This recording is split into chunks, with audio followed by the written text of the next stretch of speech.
Bartosz Marszalik took to the top step of the podium in Wrocław, Poland and celebrated his first victory on home shale for 5 years. The Grand Prix Series returned to the Olympic Stadium after a 12-year absence from the World Championship, and what a night it proved to be. A ticket couldn't be bought and the Polish fans came with full voice as our warriors of shale raced heat after heat, side by side, defying places to put bikes and racing every line possible as all 16 riders looked to reach the final.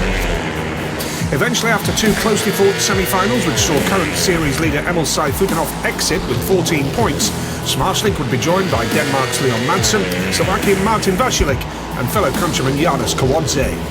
Vašilik in red from the inside took the initial lead until Marszalik in yellow going into turn 3 went from third to first in what can only be described as the move of the night.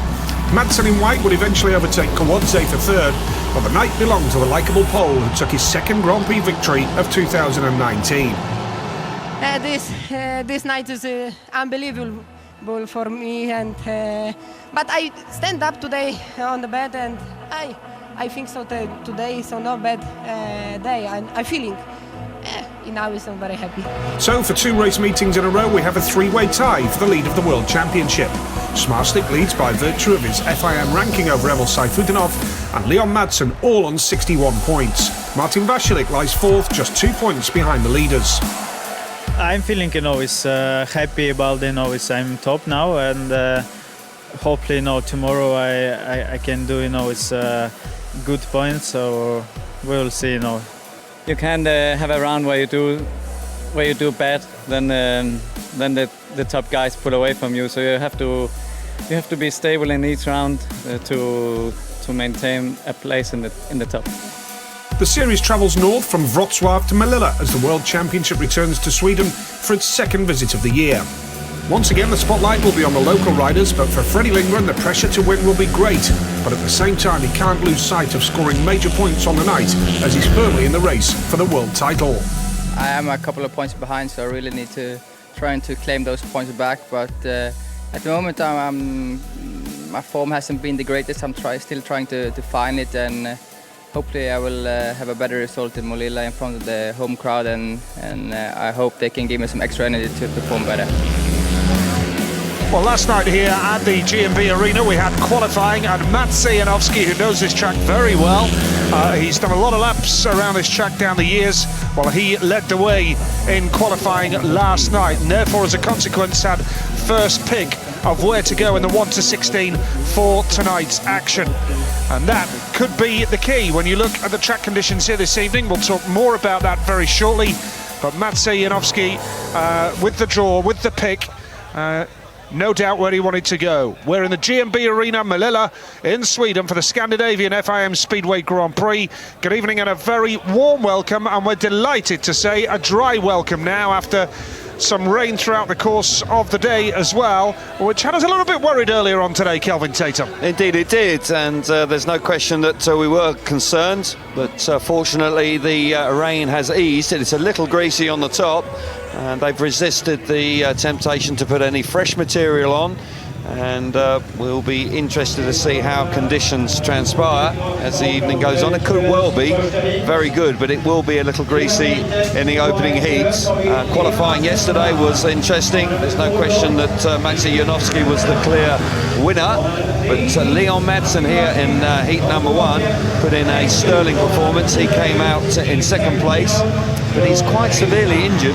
Has had 2 injections over the course of this last couple of days, so interesting to see how he gets on. Yes, indeed. So the riders now out on track, ready for action in the first race of the night. But of course, the conditions will be all important here. They will. As we build up to the first race of the evening here in Melilla. And it is the FIM Scandinavian Speedway Grand Prix, and the first race is on the way.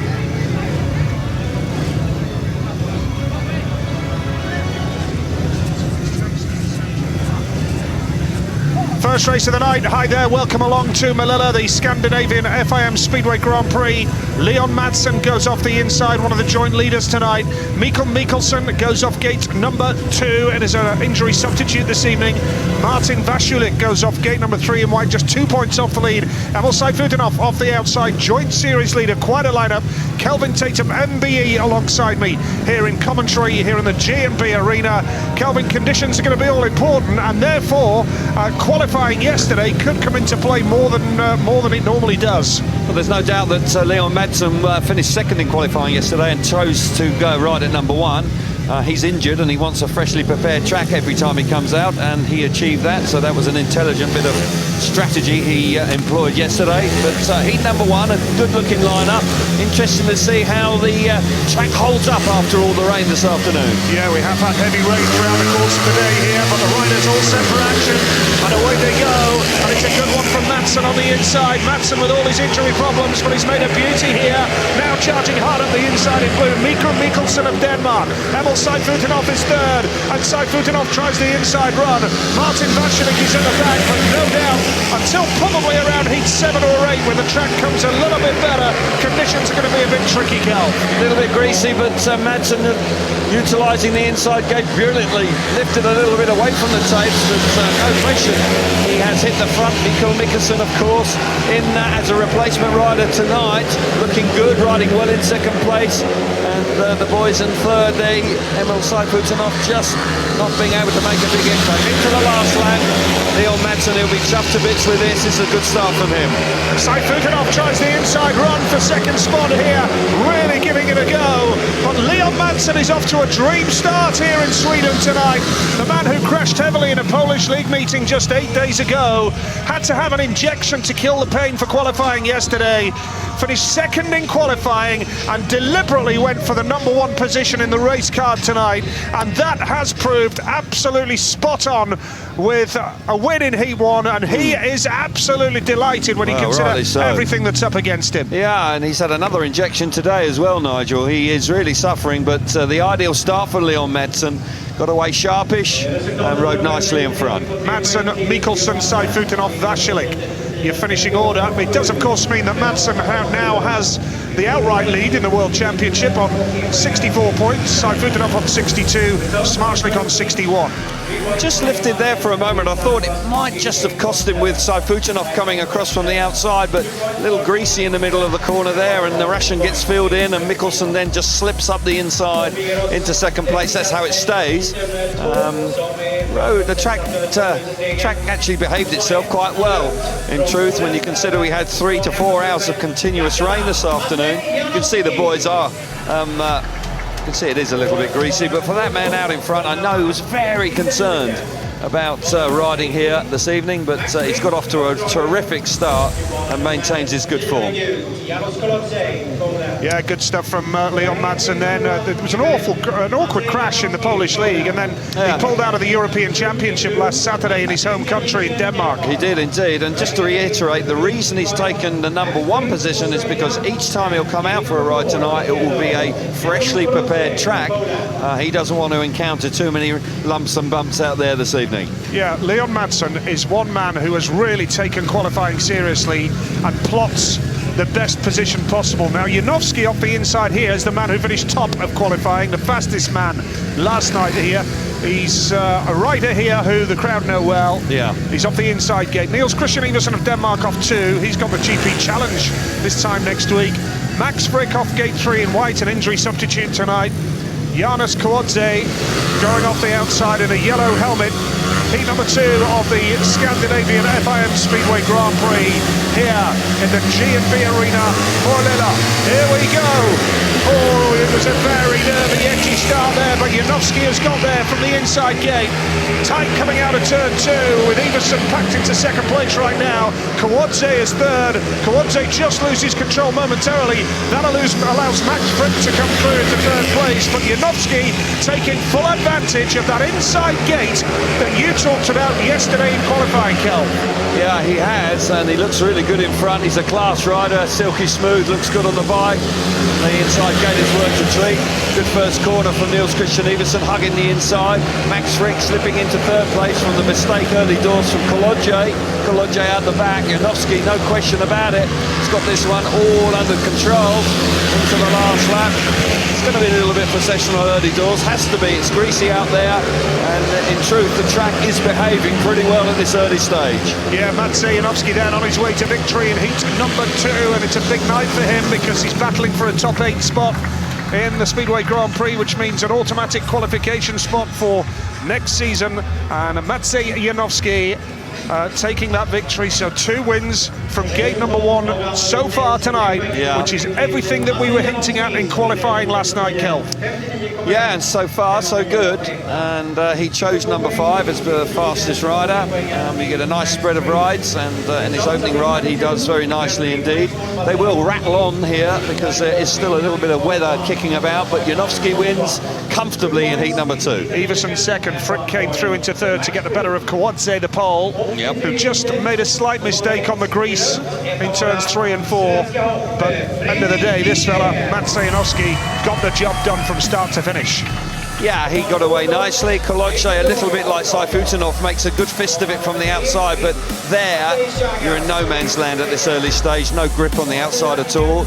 And that should develop as the evening goes on. Kolodje makes that small mistake and he pays for it because Frick was there ready to pounce rather, and comes through. There you just see, just momentarily straightens up, and at this level you can ill afford to do that. Frick comes through and grabs a point out of his first ride. So steady going, nothing too much to report so far, but we're settling into the Grand Prix, and that man starts with 3 points. Yeah, brilliant stuff from Janowski, a hugely popular character, still with lots of fans back in the UK from his time riding for Poole, Swindon and Kings Lynn back in the UK as part of his apprenticeship and his career. Here, heat number 3, Artem Laguta in the yellow helmet, and the home favourite Fredrik Lindgren, who used to ride for Dakar here in Molilla. Moved on to pastures new, but still very popular and had a great reception on parade here this evening. Lindgren off the inside, then it's the 2017 world champion Jason Doyle, one of the busiest men in World Speedway, gate 2 blue. Mati Zegar of Slovenia needs a big night tonight. He's off gate 3, and then it's Artem Laguta off 4. It is indeed. Zegar, you're dead right, needs a big night. Finished second here last year, so he knows how to get around this track. And Freddie Lindgren was on the rostrum as well in third place, so yep. But Lindgren needs a big night also. He wants to delight the home crowd. Can he make gate number 1? Oh, he's moved to the start, and the red lights are on straight away. Artur Kuszmerich from Poland is our referee this evening, has no hesitation in putting the red light on, and there will be a warning. Quite clearly, Freddie Lindgren moved on the inside, and he is holding the tapes a reasonable amount of time. And that's the first time we've seen it, but Lindgren quite clearly nervous on the start for his opening ride. Knows how important it is, having watched the first 2 heats. How we important don't need it is. too much of this with the weather in the air. No, true enough. But yeah, he actually penalised himself. So in some respects, the referee possibly could have let that go, but it was an untidy start. Yeah, some referees would have let it go because Lindgren had punished himself, and we just await a warning. Phil Morris, our race director, approaching the Lindgren camp now. I think Freddie knows what's coming. Yeah, he understands. No major surprise there. Yeah, he's not looking across anybody. He has nobody else to blame apart from himself. Is Doyle warned as well? Really? Doyle's warned as well. Really? Now, I thought Doyle was looking at the left, and Lindgren may have distracted him and made him go forward. I'd like to see that again. But he still moved, didn't he? So, okay, fair enough. Unfortunately, that's the harsh realities of moving on the start. Well, Doyle's not happy. He shook his head as though he disagrees with that. And I can see his point, Kel. Yeah, he's frustrated, of course, but, you know, to get a warning in your opening ride is tough because you carry that throughout the evening. Yeah, he did go early, but he's gone early because Freddie Lindgren's jumped. Exactly. And caused the issue, but the referee... This is a better angle. See, Lindgren's gone and Doyle's followed him because he's been distracted by Lindgren. But he moved early, so... I think that's harsh on Doyle. It is, but unfortunately... But tough is what you say. It is tough, but it's just the way it is, Nige. I've been in that situation and touched the tapes and been excluded, so a warning. Whether you like it or not, I don't like it. He's in the rerun. I think it's really harsh on Doyle, that. Really harsh. It's never been any different in Speedway that night. It's always been the case. It's harsh. Okay, it's harsh. all right. Have a word with him later on. Yeah, heat number 3. Here we go. Well, we'll try again. 50 seconds remaining for Laguta to come back and be ready at tapes. And still some threatening clouds all around here. There are. Talking about Artem Laguta, Nige, he's a rider that went very well last year. Hasn't been winning any races this season. Been going okay. He's around the top 8, just outside it actually. He's in 10th. But he's the sort of rider that if he hits the front, he's really fast. So he needs to get that clutch working well this evening. Yep. View from the pits is where you can see there on your screen as we build up to heat number 3, second time of asking. 2 riders on a warning, Lindgren and Doyle. And we don't need too many of those kind of delays tonight with the weather that's all around us here. Deep in the woods. We are. In Malilla, in Sweden. Here we go. Lindgren's away, and so is Laguta from the inside gate. Laguta now charging hard around the outside. Lindgren is second, Jason Doyle is third. The man at the back is Matti Zegar, but this is brilliant from Laguta. From gate number 4, the first rider to make it work from there tonight. Swept across his rivals. A great start from Laguta, and he's pulling clear down the back straight. Riding beautifully out in front, Nige. Superb effort from the outside. And came ripping round the outside. The first time we've seen it so far this evening. Do believe the track will improve. We could see a superb racetrack after 7, 8, 9 races. Freddie Lindgren pushing on in second place. Doyle has been dropped with Zegar now sniffing around for third place. But Laguta into the last lap, being chased by the home favourite, Freddie Lindgren, the Russian. Well, I tell you what, he's riding a really good line. Yeah, Zegar's closing ground on Jason Doyle in third. He's going to try the outside run into the dirt, but it's going to be a win for Artem Laguta. Second place, Freddie Lindgren to the line. Doyle just about holds on, I think. Just about. I don't think that Jason thought that was going to be quite as close as it was in the end, but I fancy he's just held on for third place. But for Artem Laguta, just building up to the race, talking about the fact he hasn't won enough races so far this year, comes up with a stunning ride in heat number 3, wins nicely from the outside. Yeah, superb ride from Artem Laguta. Unfortunately, it is raining. The rain is pouring down. That's an inconvenience, but we are cracking on because heat 4, the riders are already out on track. We need to get to heat 16. We need 16 heats for a result to stand, by the way. See it again. First time we see a winner from a different gate, from the outside gate, and Laguta rides nicely here. That dirt there just giving him enough grip to fire him to the front. Freddie Lindgren chasing hard in second place, but so far we haven't seen any real overtaking opportunities. It's all about being able to control it from the front, and the Russian does that nicely. He's a tidy rider, classy rider, and he'll be pleased to get off with a win. Yep, so with the rain coming down, we are continuing with heat number 4, but we need 16 heats to be completed for a result tonight. Or we may have to come back tomorrow. As you can see, the rain coming down. That is the situation as things stand, but we're up and tapes ready for heat number 4. And here we see the world champion Ty Woofenden off the inside gate. Then it's Patrick Dudek, who's on 55 Grand Prix points. He's 9 adrift of Leon Madsen now in the title race. Jakob Turschel, the wild card, goes off gate 3 in white. And Bartosz Marslik, who was joint leader before the start of tonight's meeting, he goes off the outside gate in yellow. Another great lineup. Superb lineup, and Smarslik won here 2 years ago in 17. And that was one special meeting that night, that's for sure. Will we see something similar here this evening? If it doesn't rain too much, we could well do. I fancy this is going to be a passing shower. Let's hope that it floats through quite quickly, but it is just drizzling right now. The reigning world champion back in the action is on the inside gate. Yep, here we go with heat number 4. Very very nervy opening to that. Woffenden's made a good start. Watch out for Smarslik in yellow now. Smarslik is going to try the big run up the inside here. Charges up the inside of Woffenden. Bartosz Smarslik magnificent. Now Dudek's going to come on strong. Woffenden under all sorts of pressure. Holds on for second spot. Smarslik has the advantage. Woffenden right on his coattail. Dudek is third. And Torshell at the back. And that was the move of a champion from Bartosz Smarslik, Kel. Fabulous move down the back straight, just squared it up, long straight, dived up the inside. Woffenden just had nothing, he could do nothing about it. And Smarslik quite clearly full of confidence after winning 2 weeks ago in Wrocław, looking good out in front in heat number 4. Woffenden settles nicely in second place, Dudek back in third, and the wild card Torshell at the back with Smarslik. He is in complete control of this race. Well, look how he's pulled clear as well. He is super-powered. Bartosz Smarslik of Poland joins Leon Madsen at the top of the world standings on 64 points after that ride. Ty Woffenden in second place there, passed and pulled well clear by Bartosz Smarslik. And then it's Patrick Dudek with Torshell at the back. A tough start, but the rain thankfully has eased. I think Kelvin's spot on.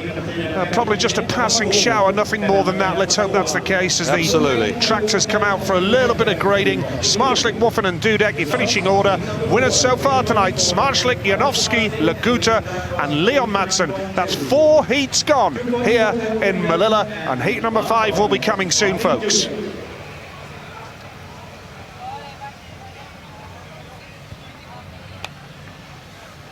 Well, we're underway, and that's good news, and we've got through the first 4 races without too many problems.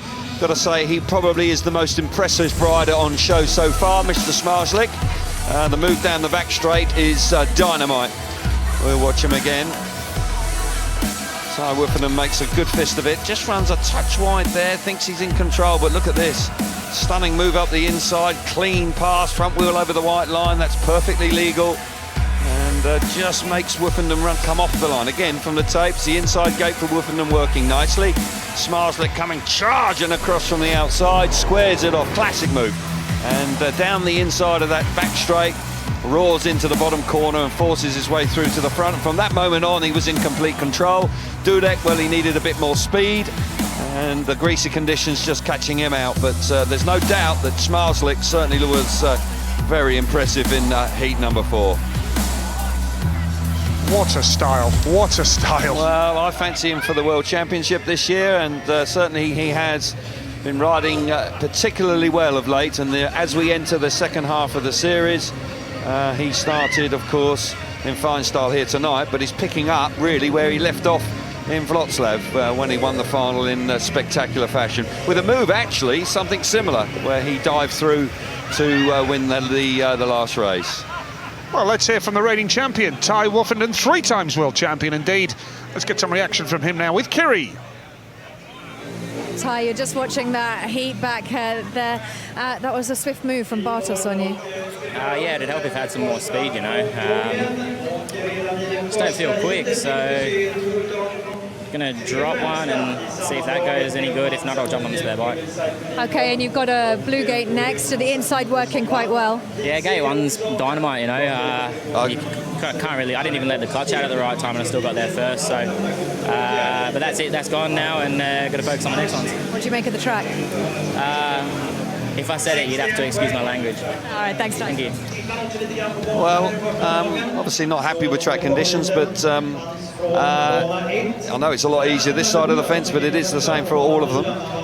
But the track hasn't cut up, and considering the amount of rain we've had, in truth, it behaved itself pretty well. It will improve, there's no doubt about it. If the rain stays away, the track will improve, and we will see some stuff, better stuff a little bit later on. Smarslik leads with Madsen on 64 World Championship points, and certainly he was a very eye-catching performer in heat number 4.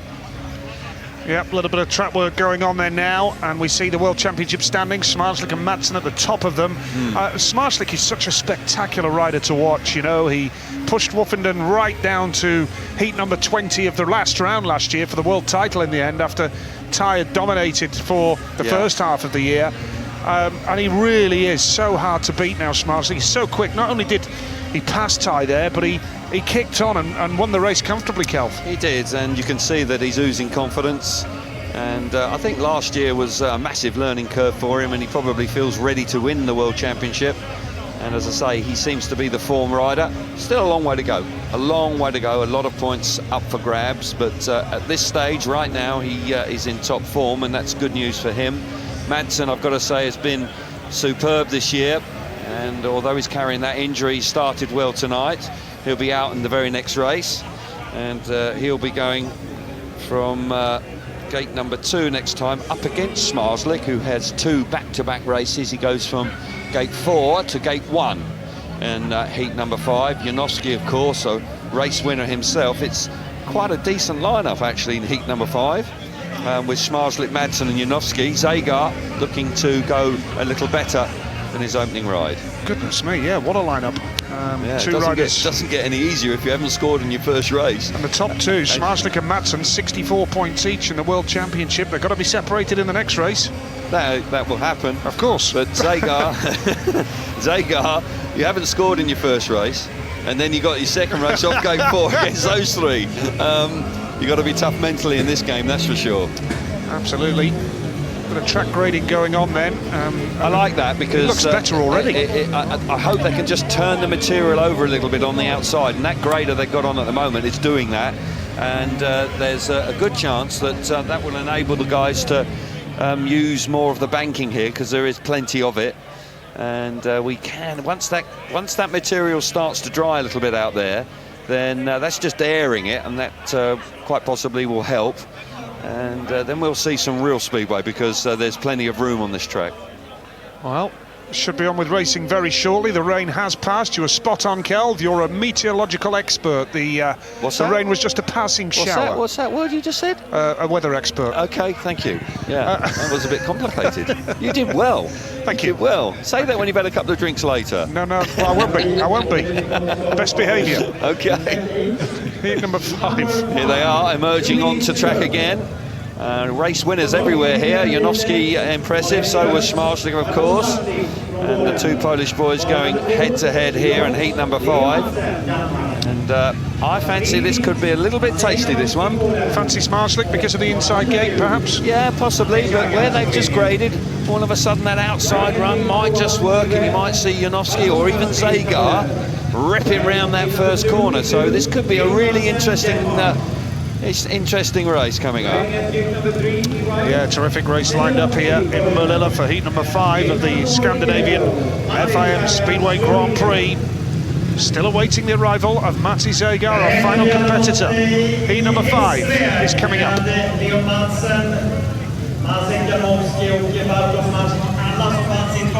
Here we go, heat number 5 then. Bartosz Smarslik is off the inside gate. Joint series leader with the man alongside him, Leon Madsen, vying for the world title. Maciej Janowski, quick round here, gate 3 white. And it's Matti Zagar, the Slovenian, outside gate in yellow. Quite a lineup here. Yeah. Heat number 5, and we're 40 seconds away from being up at tapes. Not too much longer to wait then, and the boys just having a bit of a dig around, a bit of gardening going on. Zagar coming up late. You see a last few moments just tweaking the equipment back in the pits, and he's working overtime there, but they have graded round the outside this time, and possibly a bit more grip there, and he might be able to utilise that in the first corner. But after failing to score first time out, Zagar's got a tough race to come here with the 3 boys on the inside, all race winners from the first batch of races. Big lineup. Madsen, of course, off gate number 2 with stretched ligaments, complaining as well about a shoulder injury. Yeah, he's knocked about. Yep, down the right-hand side of his body. He's off gate 2, Smarslik off the inside. Big race coming up. Oh, Madsen moves! And the race is allowed to continue here. Rightly so. So Zagar coming around the outside. Look at the speed he's got. My goodness. Yeah. The track grading has made it really nice and smooth here. And Matti Zagar made it work beautifully on the outside run. Smarslik is second. Janowski is third. And Madsen's come through now into third place. Wow. And he's chasing hard after Smarslik as well. Smart move from Madsen that first turn where they graded it. Worked a treat for Zagar. Zagar loving the grip on the outside. Ripped round the opposition and fired himself to the front, and he'll be delighted with that. Didn't score first time out. Smarsling hanging off the back of the bike, roaring in second place. Madsen again coming on strong. Look at What a ride! Madsen over the inside of Smarsling. Superb effort from him. Now Smarsling wheel to wheel down the back straight. What a ride this is from Matty Zagar first and foremost. But what about that from battered and bruised Leon Madsen? Superb. He jumped to the start. Referee let it go because he punished himself, and he's gone from last to second, and he's passed the man that's right alongside him in the world title race, and he now leads the world championship. Leon Madsen, Stunning point. ride. Remarkable, Kel. Stunning ride there from Leon Madsen. He looked like he was out of it completely. Messed the start up, was out the back. The speed he generated off the inside was superb. Brilliant ride from Madsen. Zagar delighted to be in the points in his second outing. Yeah, we should be praising Zagar more than we are, but what a ride from Leon Madsen. It was a great effort from Zagar in the first turn. He took full advantage of the dirt Going on the wide, outside. yeah. Where they just graded it, Nige. Between heats 4 and 5, it's worked a treat. Zagar delighted, but what a stunning ride from Leon Madsen. There you see the movement from Madsen. He'll get a warning, but he penalised himself, so the ref did exactly the right thing here. And I presume, well, maybe he won't get a warning for that actually, because they allow the race. And now it comes into the thick of it. Zagar's out in front, around that inside. Where does he get the speed from? It's just incredible how that bike hooks up. Now we're coming on strong, and the battle for second. And there's no doubt that Leon Madsen's bike's working a treat. And he comes through into a very handy second points, moves on to 5 in total. Janowski, after a superb win in his opening ride, certainly will be disappointed to have failed to score that time out. He's not touched them up. No, he's not. No, he hasn't done. No. But I don't know about you, Kel, but I don't know about you, mate, but I do think he needs a warning. There is a warning. We are now told warning confirmed. Initially we were told not, but now it is. Yeah, so he's on a warning, but what a superb effort that was. 5 points from 6, and that he had to work hard for. Here we go with ring number 6 then. Dudek is the man on the inside. There it's Lindgren. And what about Max Frick from the outside? Mikkelsen tries the inside run in white. Mikkelsen, wonderful ride from the man in the white helmet colour. An injury replacement tonight. Mikkelsen, and now Dudek high in the dirt, trying the outside run. Oh, the track is certainly livening up now. The racing is getting better and better as Dudek tries the outside run again down the back straight. It's the room. Oh, it's gone down. Oh, no. Big crash. Oh, dear. Well. Let's hope the boys are going to be okay here, because that was a big one. Freddie Lindgren trying desperately to get out of the way. Well, Freddie Lindgren just launched off the motorbike, didn't he? Yes. It was like a ramp. He was trying to avoid people. That's the problem. That was a tough move down there. Patrick Dudek alongside Mikkelsen. No racing room, ran out of racing room. Hit the ground. I'll tell you what, Max Frick had to put the bike down. How he reacted that quickly. Freddie Lindgren, no chance at all. Well, to be fair to Freddie there, he just did everything he could to try and avoid riders, and hopefully he's going to be okay. I think of the concern so far, it's Patrick, isn't it? He's lying down on the track. Max Frick is sat against the air fence. That was a big one. Mark Courtney alongside him. He had to put the bike down. Yes. It was Freddie Lindgren that launched off the bike of Dudek, couldn't avoid it, and literally launched himself into the corner. Frick, of course, just shaken up. And we're concerned about Patrick Dudek. Interesting decision for the referee here. Will he see that was a problem that Mikkelsen caused, or will he assume that Patrick Dudek should have backed out of the move down the back straight? It was a bad one. Very close, and delighted to see him up, because that was spectacular the way he came off. Patrick's on his feet, Kelv. Wow, that's great. That is great news. But as I say, now it's over to the referee, because did Mikkelsen make it impossible for him to continue? Well, Mikkel was in the lead, wasn't he? Yeah, but he comes alongside him here, Patrick. Yes. He's clearly alongside there. Yeah. Oh, and then Freddie, look at him in blue. He tries to go. Oh, mate. Evel Knievel would have been proud of that one. Indeed. Frick had nowhere to go as well. Let's have a look at this. Is that too hard? Is that too hard for Mikkel Mikkelsen? I'll tell you what, Freddie Lindgren. Oh, frick. Whoa, nasty crash. I'll tell you what, that is a minor miracle that they've all got up. Tell you, Mikkel Mikkelsen's hard on Dudek there. He is very hard on him. Wow. Bikes and bodies everywhere. What a spectacular crash. And Max Frick is still being attended to. I think he's holding his wrist, Max Frick. This is a big decision for the referee. It is now, yeah. Because Mikkel Mikkelsen moves over there, just there, and basically leaves him with nowhere to go.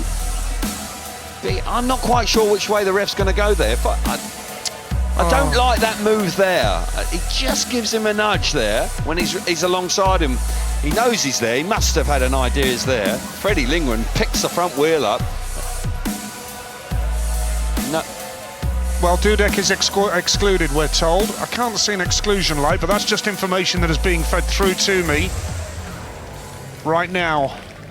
But I'll tell you what, that could have been such an even worse outcome.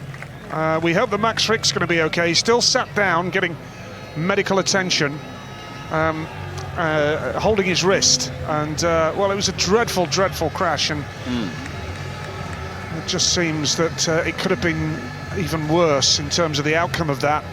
A spectacular crash. And tough one, because there's no doubt that Mikkel Mikkelsen was in front and he was in control of the race, but he did just that subtle move as they came out of turn 2, as Dudek was coming up behind him. Certainly didn't do Dudek any favours at all, and he ran out of room. Difficult to back out of it because you're going for it, you want to try and get by. Max Frick, well, just an innocent victim there, wasn't he? Just couldn't avoid the bike, and quite clearly feeling the full effect of that. Yeah, and he's got the Grand Prix challenge to come, hasn't he, Max? Well, he's meant to be riding tomorrow. Yeah, exactly. And on Monday. Swedish League tomorrow, Bellevue on Monday against Wolverhampton. Red light's on now, the red exclusion light is on now. So confirmation that Patrick Dudek is excluded from the race. And we hope that the other boys are going to be okay. And I've got to praise this guy, Lindgren, Kelv, because he was an impossible situation, wasn't he? Absolutely. And the fact is he was able to actually almost pull a wheelie to try and leap over the strewn bike in front of him, and as a consequence of that he actually probably saved himself, because if he had hit it and then gone over the handlebars it would have been a much worse crash. Yes. Got away with it. Frick, of course, then clipped the bike and was untidy. Let's watch it again. Patrick Dudek won't be best pleased with this, because he feels that he's there and just runs out of room.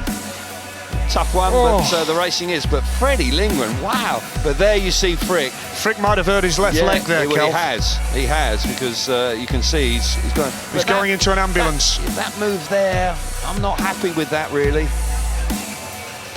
Are you saying that you may well have excluded Mikkel Mikkelsen? It's a tough one. It's a tough one. Because he would argue he had the lead. Exactly. He would say that he was in, but it was a little bit naughty there. He really leaves Dudek with nowhere to go. That is a terrible looking crash. Yeah, Max Frick having a lift back to the pits. The ambulance isn't needed after all. I think Mikkel Mikkelsen was a bit naughty there. Okay, that's what you paid for, Kelv. Do you give an opinion? I think he's a bit naughty there, because he can feel that Dudek's coming, and he really puts him in a position where he's just going to run out of room. You haven't got a brake on a speedway bike. You can't just suddenly stop. Yeah. And he picked up the grip on the outside, and it was a tough one. Yeah, well, thankfully, the ambulance did come out, but not required. But now, the medical staff will have to check over Max Frick to see if he can actually go out in the restart. Good to see the boys up and about. Tough game. Yeah. And 3 of them got up, which is great news. And because all 3 could have been down and out there easily. And when you saw how, well, the reactions from Freddie Lindgren is just incredible, to actually get the front wheel up and launch himself off the bike there. Can't praise him enough. No, he's done remarkably well. Frick was unfortunate because he just couldn't get out of the way of that bike. Because when you shut the throttle on a speedway bike, just momentarily, they do actually accelerate, because the back wheel actually catches up with itself, and hence that's why these things happen so quickly. But Lindgren okay. and settles himself down. Probably can't quite believe that he got away with that. It would have been quite a shocking moment, that's for sure. I wonder if he's watched a replay in his pit bay.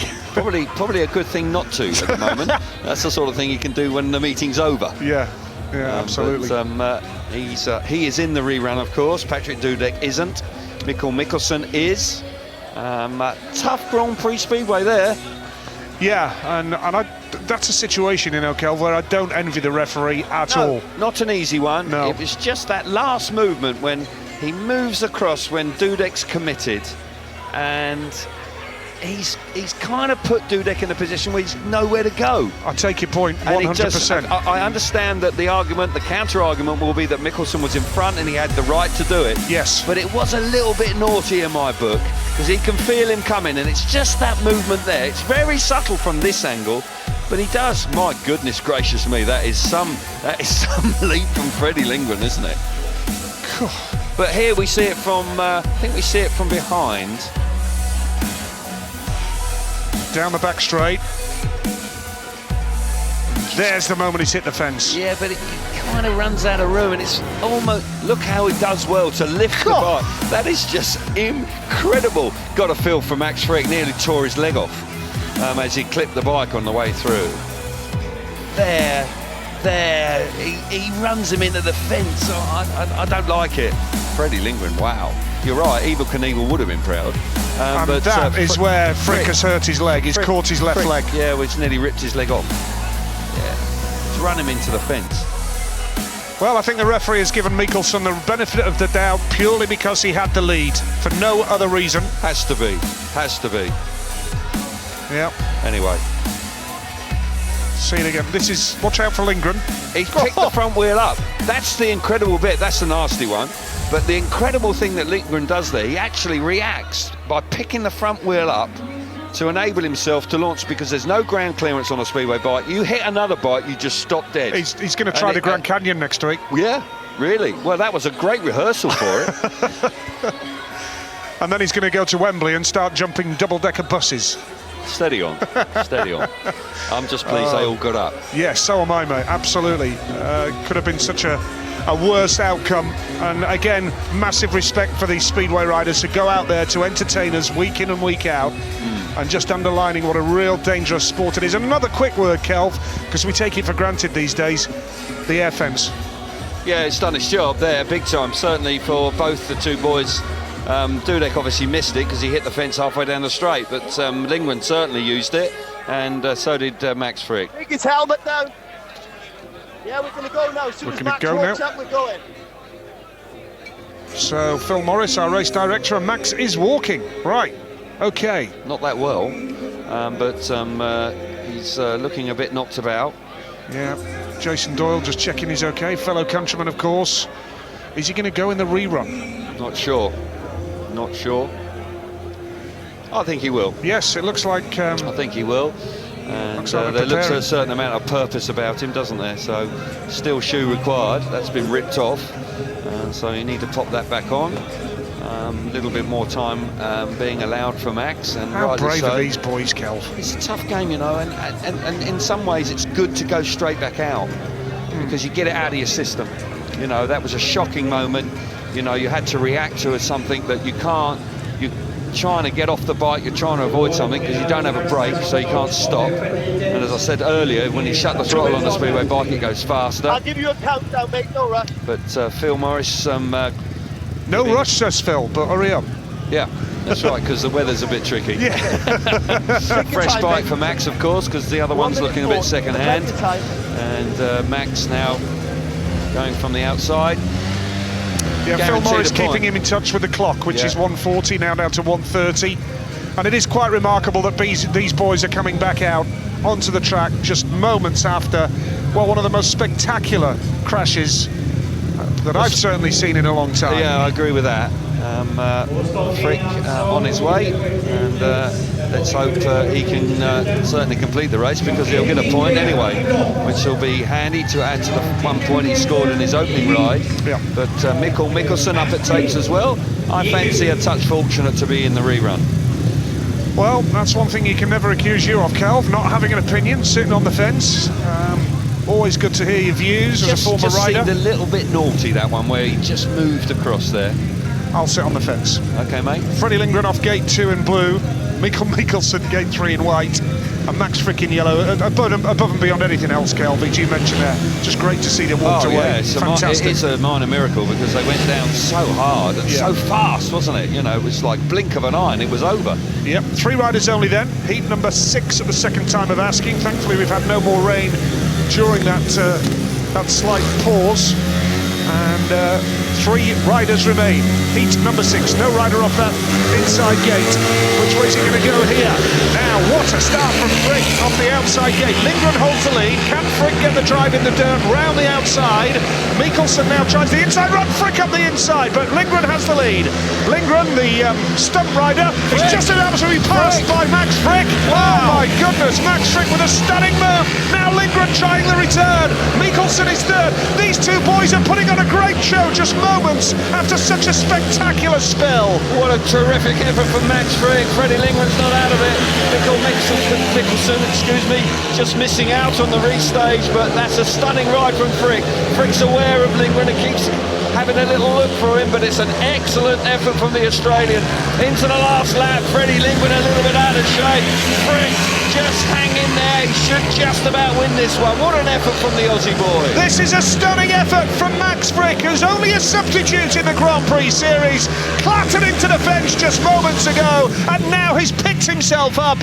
He declined the offer of an ambulance ride, got back on his bike, and has just pulled off a remarkable ride. Hats off to Max Frick and Frederick Lindgren there. Yeah. Brilliant stuff in heat number 6, Kelvin. Superb ride from Max Frick. Showed tremendous character there. And on his spare bike, comes up with a stunning ride. That move around the inside in turns 3 and 4, worked a treat, fired himself to the front. Max Frick, well, he was a hero there. Should have used his spare bike first time round. Yeah, done him a favour. Frick, Lindgren, What a Mikkelsen. dramatic way to get there. It is. Yeah, an expensive way. Yes. Bent bike, Swedish League tomorrow, back at Bellevue on Monday. Left leg hanging off, but it didn't matter at all because here we see it again. The tapes are up.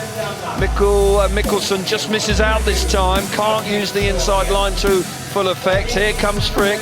Frick's just between the 2 of them, and now this run on the inside with Lindgren going up the banking works a treat.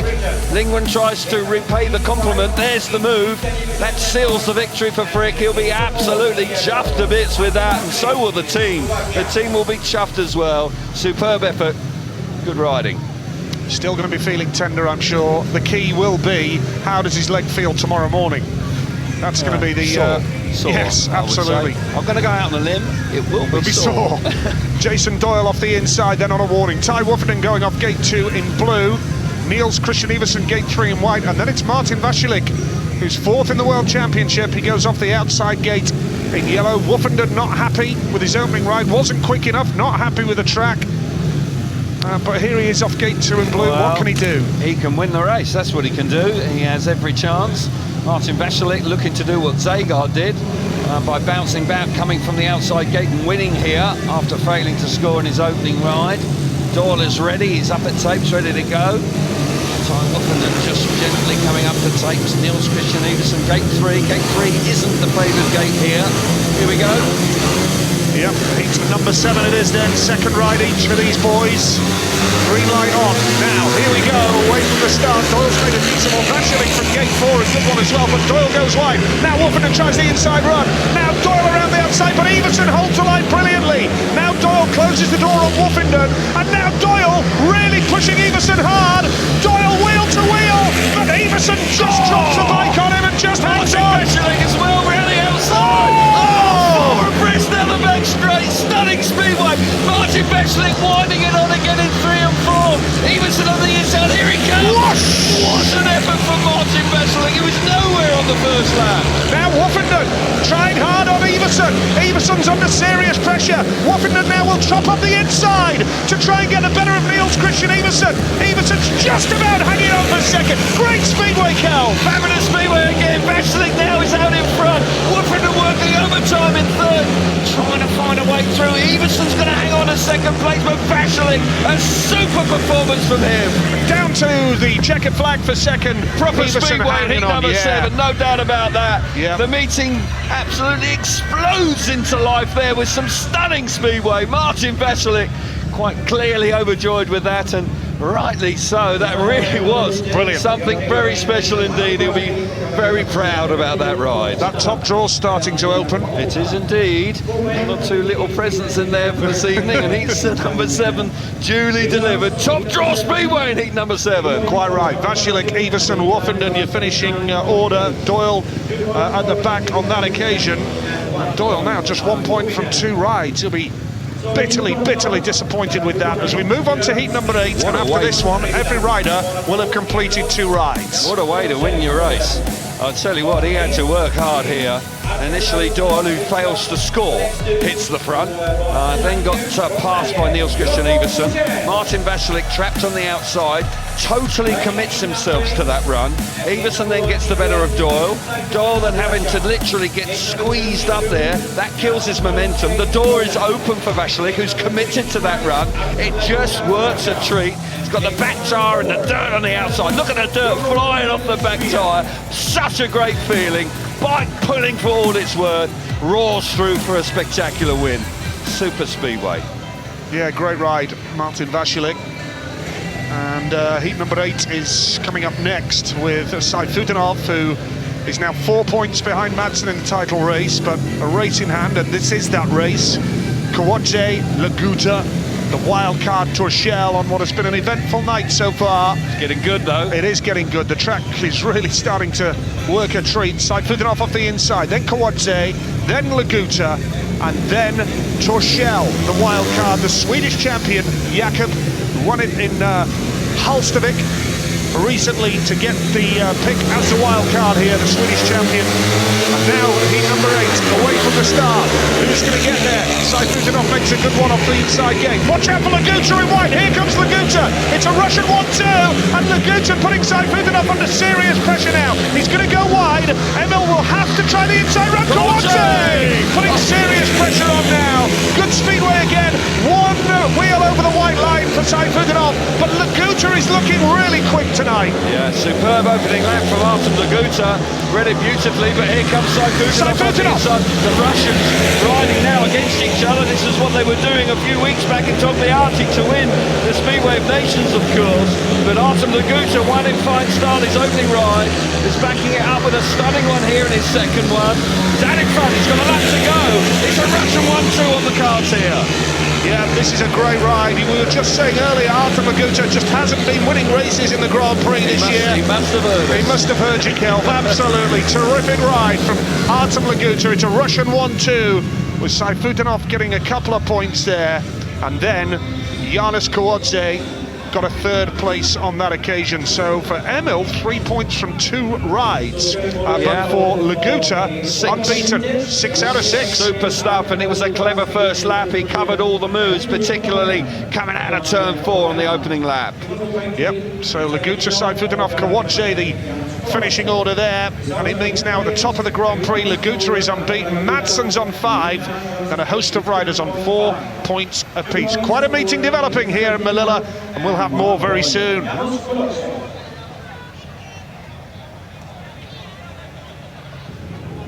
Well, we said about 7 or 8, heat 7 or 8, it would come alive, and it's duly delivered. I tell you, it's burst into life. We've seen the spectacular crash, but this is a lovely ride from Artem Laguta.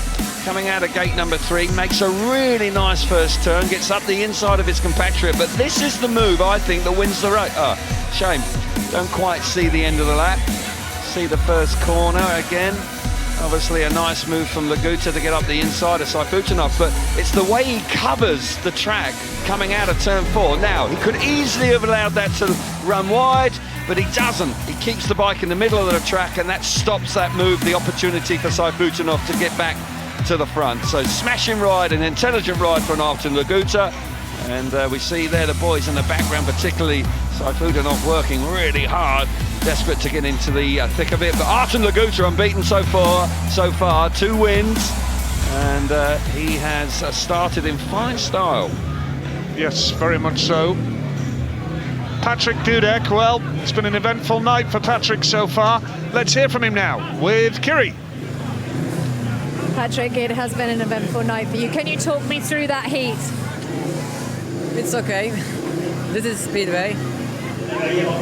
I feel good speed on the outside, but out the corner I think a little bit hit with the Mikkel with the body and go to defense and stay on the track. And thanks for other riders because he don't hit me on the back, so I feel great and I'm fighting for the next race.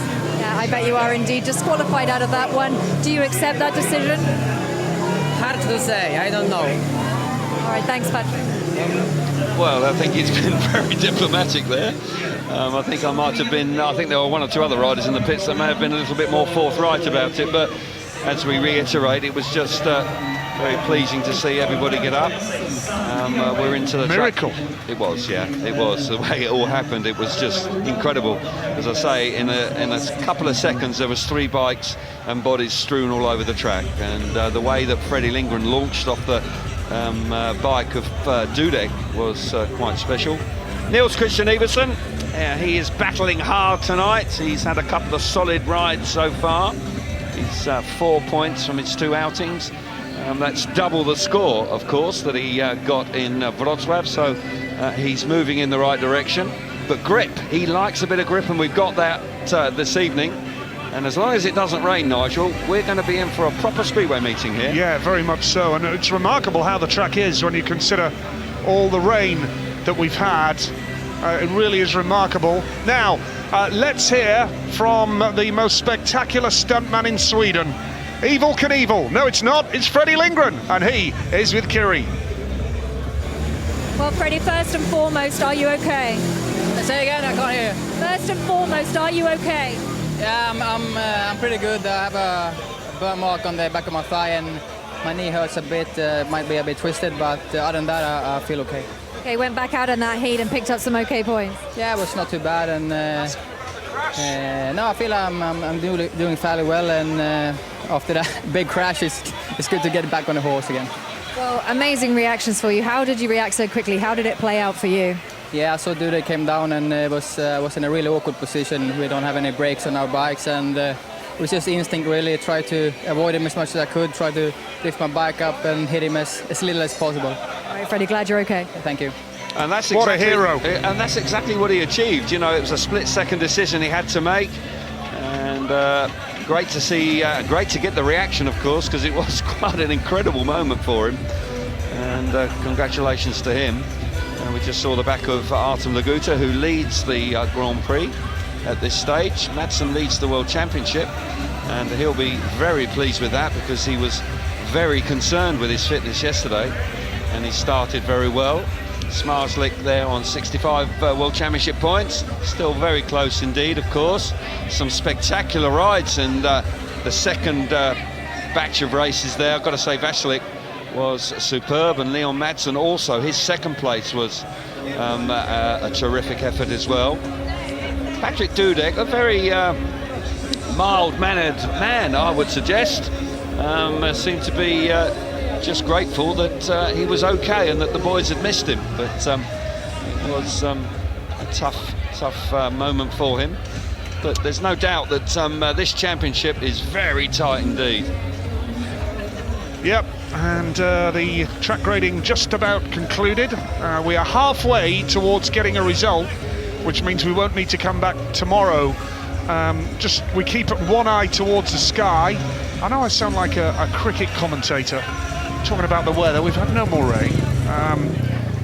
It seems a very, very flat surface, and might do a bit, turn off the seam, but be a low-scoring wicket, I think, and I think that ball may actually have the upper hand over the bat here this evening. But back to the speedway. Yes. And Max Frick, the hero of his last ride, he's out of gate 1 here, heat number 9, having a decent run in the World Championship.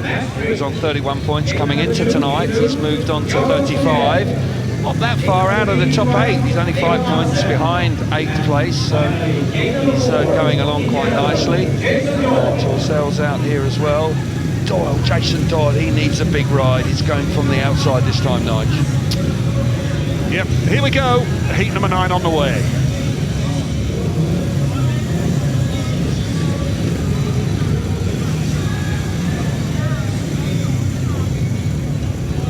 Here we go then, heat number 9 of the Scandinavian FIM Speedway Grand Prix. Max Frick, again, a real show of courage here tonight after being involved in that 3-man pile-up. Jakob Torshäll, he goes off gate 2. Then it's Leon Madsen on a warning, he's off gate 3, and he leads the World Championship by a point over Bartosz Szmarslik, carrying that injury, of course, or those injuries, I should say. All down his right side, off the outside, yeah. It is Doyle off the outside. Doyle's looking for points. Just scored 1 so far. That's a disappointing return for his first 2 rides. He's tried so hard. Actually hit the front in his second ride, but got relegated to the back. That's a shock. Leon Madsen was stunning coming through from a jump start almost, but he penalised himself and came through to 2nd place. But Frick on the inside, but Madsen favourite here. What can he produce from gate 3 this time? Yep, so heat 9 it is then. Here we go. Again, a very early start for the man on the inside. Max Frick has got there. Watch out for Madsen. Oh, Madsen gets so much drive in white and round the outside. Jason Doyle.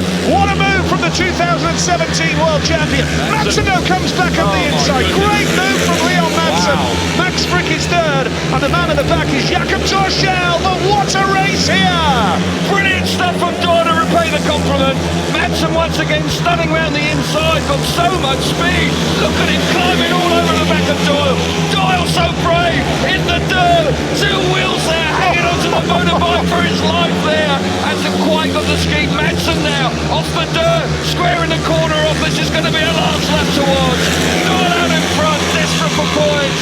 Madsen round the inside again, Doyle hanging onto his motorbike. This is unreal. Jason Doyle with that lead. Now one last push from Leon Madsen, but Doyle has just pulled off a fantastic ride. Did he 2nd place Madsen, Max Frick 3rd. That was another great race, and well done Doyle and Madsen, putting on a super show up front. Well, he worked overtime there, Jason Doyle. He had to have all his strength there, his upper body strength there, because a couple of times on the outside in turn 2, the bike lifted quite violently. Madsen's bike is so rapid, once again, running hard in 2nd place, but Doyle needed that. Big win for him. Tremendous win for Jason Doyle. Transforms his evening. He's on 4 points from 3 rides now. Leon Madsen on 7 though, and when you bear in mind his injuries of 8 days ago, that's brilliant. He pulled out of the European Championship last Saturday, round 3 of 4, and he's a defending champion, of course. But what about this fella? Great ride, Jason Doyle. Yeah, he was searching for it.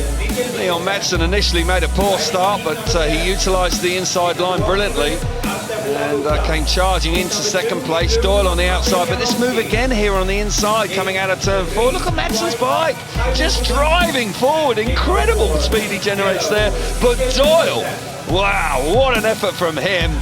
Sticks it round the outside, a couple of times on the outside in turns 2. Certainly the bike really dug in, and he had to work very hard indeed. Madsen's bike was way quicker, but that man just wanted it a little bit more. He's got gate 4 again coming up in his next ride, but he had to work overtime for that one. Yeah, brilliant speedway. Heat number 10. I just didn't think this would be possible after the rain that we saw coming down this afternoon. No covers on the track, soaking wet, and never in doubt. Really? Oh, come on. I was looking at flights for tomorrow. Oh, tomorrow night. You went into meltdown. I did, yeah. This has got no chance. It's on. It's on. It's on. Oh, it's very much on. It is brilliant indeed, and we're happy about that. Chuffed a bit. Artem Laguta off the inside. Matt Sajanowski gate 2. Then it's Ty Woofenden gate 3 in white. And then off the outside, Mikkelsen. Wow. No Greg Hancock tonight, of course. No Antonio Lindback. No Robert Lambert. All ruled out this evening. We wish them all the very best. This is heat number 10. And it's a good start from Laguta once again. He's at it again. Watch out for the outside run here from Mikkelsen, who almost buries himself in the fence. Janowski is 2nd. Woofenden is 3rd right now. Woofenden under a little bit of pressure from Mikkelsen. But the lead is with Artem Laguta. Riding a beautiful race here, Laguta. And again, looking good for a 3rd straight winner. Woofenden Woffenden's gone to the back. He has indeed just got himself in a bit of trouble there, trying to respond. Superb stuff from Artem Laguta, showing a clean pair of heels to the opposition. Nicholson's got the world champion. Certainly Woffenden finding it tough here this evening, but Artem Laguta turning on the style tonight. Looking like he's going to move on to 9 points out of 9. The Russian is in top form. Woffenden ruthlessly back into third place. Yeah, Woffenden comes through into third to get the better of Mikkelsen, and there's a bit of dust coming through now. And you we believe that we may have to see some water go down on the track. That's unreal. Incredible. Here's Artem Laguta, 3 rides, 3 wins. He is immaculate this evening. Second place for Mats Zajanowski. Woffenden coming through into third to get the better of Mikkelsen, who does finish the race, but it is difficult when you're behind and you're getting covered in shale. It does impede your visibility. I'm of glad course, you said shale there. Yes, and so remarkable. Yes, good stuff. Good speedway. Indeed, it was. We're enjoying ourselves in Millila. Laguta the winner. Janowski second. Ty Woffenden was third, and Mikkelsen trailed in at the back. 10 heats gone here of the Scandinavian FIM Speedway Grand Prix. We need another 6 heats to be completed, which would mean we will get a result even if the rain came again. But Laguta, can anybody stop him? Wow, so far so good for him. We were talking about the fact that he wasn't winning races this year. Well, he's put that right. He's won his first 3 here this evening. Mikkelsen all out of shape there in that first corner. Very nearly came off there, but did actually get himself into third place. We see it again. Artem Laguta, very clean and tidy this evening. Very efficient, very clinical. Wild from Mikkelsen as he ran very wide in the first turn. Janowski in second place. Woffenden had to work very hard to get the better of Mikkelsen. Something went wrong there. I don't quite know what it was. I don't know if he got a puncture or quite what happened, but for that man, he's had no worries at all. 3 out of 3, riding beautifully. Do you think we may have to see some water in Kelv? Wouldn't surprise me, Nige, because they don't like dust, and we did see a little bit, but the racetrack is really good right now. We don't want it to be spoiled. Dudek's out here, Nige. He's on a spare bike because the other one is, well, it's been out of shape. It was a launch pad for Freddie Lindgren, of course, and it came off second best, the bike, so he's on bike B now. How good was Lindgren's interview when he said, look, you know, I just tried to lift the front of the bike to avoid hitting Patrick? He used a very, very key word for me, instinct. Instinct. It was my instinct just to lift the front of the bike and to get over it. He did very, very well. But it was great skill as well, Kelv. Oh, yeah, that's what I'm saying. It was just instinct, but it was a great move from an experienced rider. Terrific. Kawadze, Zagar, then off gate 3 is Vacilik, then it's Dudek off the outside, here we go. Zay tries, and it's a good start from Kawadze off the inside. Watch out for Dudek now. He's going to try the outside run again. Last time he was there, he ended up in the fence. No, not this time. There's a little bit of racing room from Kawadze, and Dudek comes into the dirt, round the outside out of turn 4. Great speedway, and what a move! Patrick Dudek gets the lead, and now here comes Vacilik charging hard on Kawadze, down that back straight. Some stunning speedway again. Zagar's out the back. Watch out for Vacilik. All 3 of them hard at it here. Brilliant stuff. Vacilik's not done yet, Kel. He's not. Dudek, fantastic stuff from him. Vacilik working overtime and just hit the dirt a little bit too hard. Got to give a lot of credit to Dudek here. Kolodze's not out of it. Kolodze's almost alongside him up the inside. Gonna have to cover that. Can't run too wide because Kolodze's bike's working good on the slick. Dudek though out in front. What a way to bounce back here. Fantastic from Patrick Dudek of Poland. Superb. What a response after his exclusion last time out. Awful looking crash. Riders quick to avoid him if at all possible, and Patrick, to be fair, in his interview praising the other guys for doing everything they could to avoid him when he was down on the deck, and that was a terrific ride from Patrick Dudek in the yellow helmet colour, from Kawadze second, who pushed him hard. Vacilik, I thought he was going to bury himself in the fence at one stage there, and then Zagar at the back. More terrific speedway. Laguta leads the Grand Prix so far, but Vacilik moves on to 4 points, as does Dudek, creeping into the top 8, Kel. He is indeed, and it's exciting stuff now. And we saw a superb Grand Prix 2 weeks ago, and it's been replicated here in Sweden this evening. We didn't think we were going to have a meeting, but it's quite incredible. Good racing there. How brave is Dudek? Very similar position he was there when he came off in the previous race, but he didn't hesitate at all. Totally committed, fair play to him. Another rider totally committed with Martin Vasilix, but maybe just a little bit too much. The bike just running wide, so much grip out there, pulled him out of it. But for Patrick Dudek, what a way to bounce back. Fabulous ride from him, keeps him in the Grand Prix, keeps him in with a chance of the semi-finals. And he has done remarkably well there. Calm man in the pits. Super effort from him. Very much so. And we're seeing some terrific speedway. Heat number 12 after this race. Every rider will have completed 3 rides. And we will only be 4 races away from guaranteeing a result on the night. Good race. That was in doubt earlier. I don't think there's any question about that. Smarsling, Saifutinov, Lindgren and Iversen. It just stopped training at the right time, just in the nick of time, Kel, didn't it? What are you going on about the weather again for? Well, because we've been talking about it all day. I tell you what, I'm going to talk about the racing, because it's quite good. It's quite good. Smarsling on the inside here. Here we go. Here we go. Oh, a little bit of movement to the start from Saifutinov. Referees let the race go, and it is Smarsling who has that advantage. Saifutinov second, but watch out for the points around the outside. Lindgren in wide. How close was that? Lindgren's going high into the dirt now. Lindgren getting the drive. Saifutinov second, looks over his right shoulder, and now Lindgren's coming on strong again. Into the dirt he goes, high and wide, down the back straight. Freddie Lindgren. Whoa. This is wonderful speedway, and the home fans are on their feet. Saifutinov on those clashes with Smarsling. Lindgren!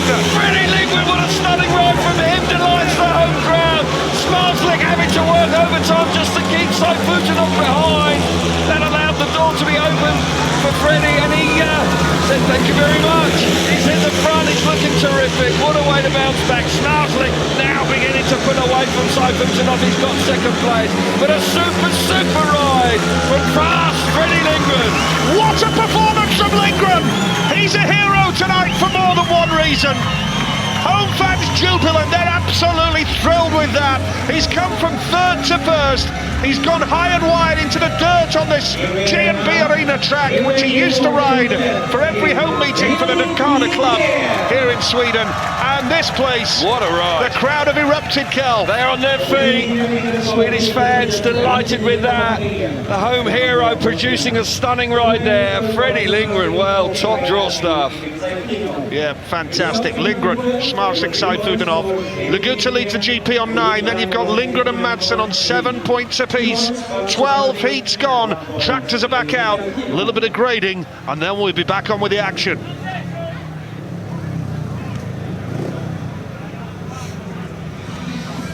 That's quite good, this. I'm enjoying it. And there's no doubt that this race stands up with the others, there's no question. Initially, it's all about Smarsling hugging that inside line. Saifutinov coming through on the inside as well. Iversen squeezed out, he'll be disappointed with that. Smarsling obviously concerned about Saifutinov, riding tight, but that leaves the door open for that man out of the white gate, out of gate number 3. High and wide in the dirt. Generating more and more speed. He was seeing it now with Smarsling covering Saifutinov, and Freddie Lindgren now generating all that momentum, all the speed around the outside. Works a treat for him and bars himself to front. Fantastic pictures there. That really is superb. And we see how hard they're trying. This speedway track really is right up amongst one of the best in Europe. And look at that, firing off the dirt on the outside. That is such a cool feeling for a rider when the bike's pulling that hard and you've got it all under control. Great speedway here in Manila this evening. Yeah, brilliant stuff. Well, Max Frick has been really in the thick of the action tonight, hasn't he? Let's see how he is. Let's check on his health, as well as winning speedway races. What a night. Such a character. Max Frick is now with Kiri. Okay, Max, well, where to start? First of all, how's your leg feeling? It's pretty sore at the minute. My ankle's, it's throbbing a little bit right now, but it's my left one, so I don't use it so much. Oh, good, okay. Well, what a way to come back, to pick up those points straight out the bat. That must have felt good. And then another good heat out there. It was a tough heat, but another good heat. Yeah, at the minute, it's nice to bounce back from that and pick up a win. And, we're just trying to consistently pick up points, and hopefully that puts us in a position where we can maybe qualify for the semis. All right, Max, glad you're okay. Thank you. Steady away, you know, he's got 5 from 3, and he's going to need probably another 3 points as a minimum to make the semi-finals tonight, but a good effort nonetheless from Max Frick.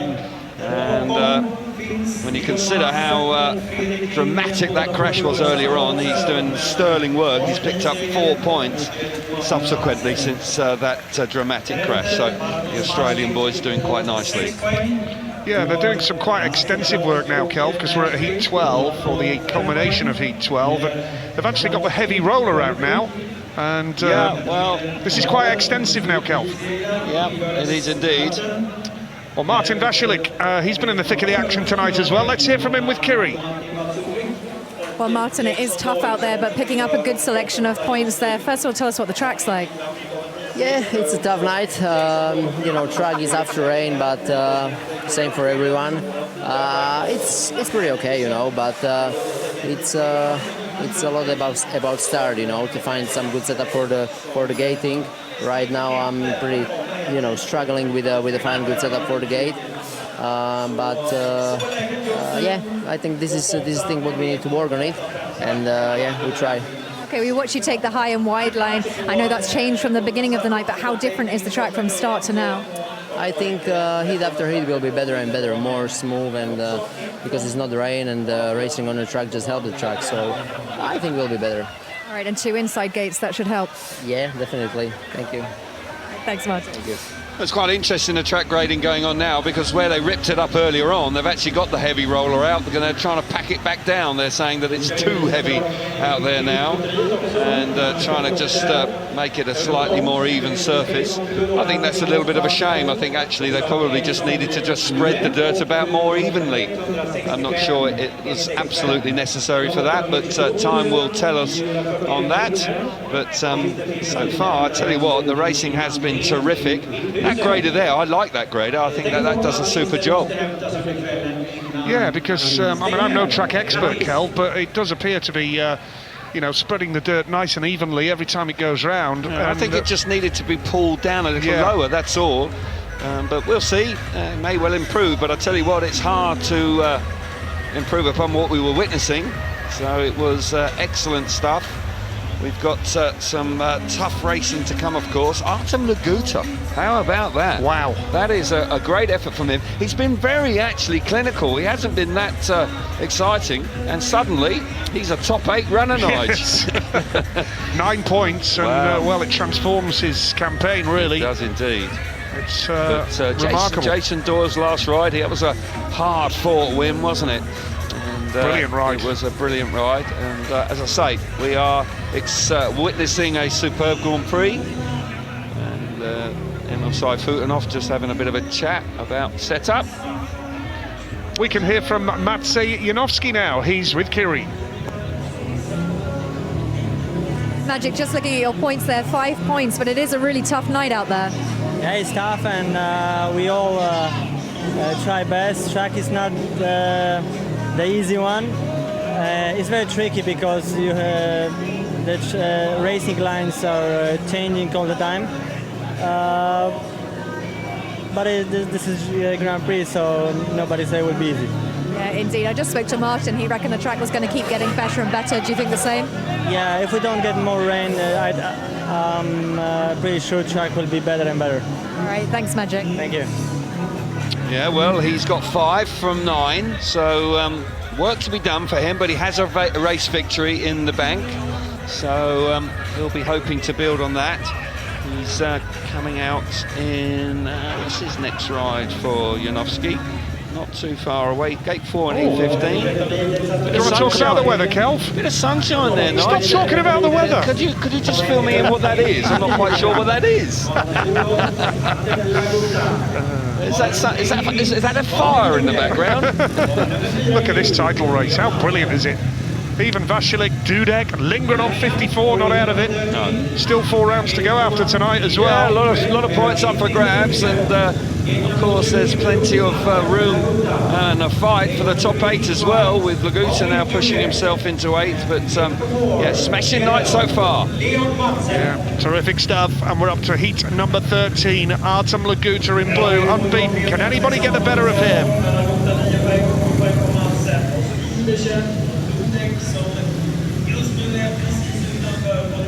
So heat number 13 here, Niels Christian Iversen off the inside. Then it's Artem Laguta, gate 2 in blue, unbeaten so far. Patrik Dudek, what a night he's had for different reasons. He's off gate 3 in white. Yeah. And then Leon Madsen is off the outside. He's battered and bruised and had painkilling injection pre-meeting. He's off the outside in yellow. He's fast, and they've just rolled the track, and should be a fair bit smoother in the first corner this time, so Madsen might well be able to utilise that. Dudek was terrific the way he performed after being excluded with that dramatic incident on the back straight. Came up with a good win, has kept himself right in the thick of the action. Good lineup. Can Laguta keep it going here? Not easy, of course, because the tension rides. And Leon Madsen, although he hasn't won all his races so far, by crikey, has he got some speed. That bike just looks like a rocket when he's on it. Certainly does. Seat 13 then here. Every rider has now completed 3 rides in the Grand Prix this evening. Leon Madsen off the outside gate. He's on 7 points so far and leads the World Championship by a point over Bartosz Szmartlik. Here we go, heat number 13. Takes rise. Madsen's got off to a good start. So is Laguta again. Iversen's there. Now Dudek tries the inside run. Watch Madsen. Oh, last to first! Oh, what a move from Madsen again! Running wide, Iversen up the inside. Oh, it's going to get tight going into turn 1 for the second time. Niels Christian Iversen on the inside. Madsen's vulnerable there, but he's got the speed. Look again how much speed he's got. Back in the second place. Good response from Iversen. The 2 Danes out in front, but Madsen all over him like a rash. On the outside, he's going to do him, Nigel. Just feel it. He's got so much speed. He's so much faster. Up the inside again, but Niels has got experience. Oh, Madsen's packed up. Oh, can you believe it? Has he run out of fuel? No, he can't believe it. He's gutted. He's not going to pass him. Niels Christian Iversen has the lead. It was a smart ride from Iversen. Second place, the man in blue. Artem Laguta beaten for the first time tonight. Wow. And Patrik Dudek in 3rd place. What on earth happened to Leon Madsen's bike? Got a feel for him there, Nige. He was riding a Stormer. He's having a look to see if there's any fuel in the tank. Might well have run out of fuel. Well, he did look straight down at his fuel tank. There's no fuel in it, mate. And why? But they have to go through the fuel station, so something has been amiss there. That is a fundamental mistake, and quite clearly furious about that. At least 2 points in the bag. Clearly are furious about that. Oh, that's a shame for Madsen, running out of fuel. Well, I called it because the moment he pulled onto the infield, he was looking at his fuel cap, Kelv. Yeah, you were right, Nige. Absolutely spot on. But it is so rare that these days because they have to go through the fuel station. Quite clearly, it didn't happen. And what a win for Niels Christian Iversen. Or if it did happen, it wasn't filled up. Well, and so even more is possibility. It is indeed. Got a feel for him there. That was a tough way to lose the points. Niels Christian Iversen won't worry though, of course. It was looking like a Danish 1-2 at one stage with Artem Laguta. What a stunning ride from Leon Madsen. We don't see it there, unfortunately, but that move down the back straight, when you've got to be able to see this move where he comes roaring up the inside now. So much speed. He has got incredible speed. Look at that. Bike just absolutely rockets up the inside, runs wide. Iversen then hugs the inside, gets himself back to the front. Madsen very much in the thick of this race. But quite clearly, he's got tons of speed. He can put the bike anywhere. And he's had it all night long, but unfortunately runs out of fuel. And I'm sure there'll be a bit of an inquisition about that, because I get the feeling that they didn't fill the tank up when he went to the fuel stop. Goodness me. Unreal. Really got a feel for him. Yep. But he's still got a chance. He's got one more outing. He's on 7 points. He can still make the semi-final. Well, oh there no. It is. He can't running out of fuel. Can't believe it. Can't believe it. He was looking there, looking over his right shoulder, Kelv. He was looking at the big screen to see who was behind him. See where the opposition was. Here we go, heat number 14, and it's It's a good start from Doyle off the outside, but a good move from Mikkelsen. Now here's Doyle round the outside. Smarslik in blue, really pushing hard. And then it's Jonas Kowalczyk at the back, but going wide into the dirt. Jason Doyle, and that is a super ride. Mikkelsen is second. Bartosz Smarslik now is going high into the dirt, trying absolutely everything here. 6 points from 3 rides. 1 point here puts him on to 7. Still a bit of work to do for the semi-final. Indeed there is. Doyle's out in front, looking to back up the previous ride with a win here. Mikkelsen working good on the inside. Smarslik having to work awfully hard on the outside. Can he get the better of the day? Mikkelsen, who's in second place. Doyle out in front, really turning on the style this time. Mikkelsen in second place. Smarslik really working hard. He squares the corner on. Can he do it? Here yes! he goes! Jay nearly hit him. And now Mikkelsen coming through again.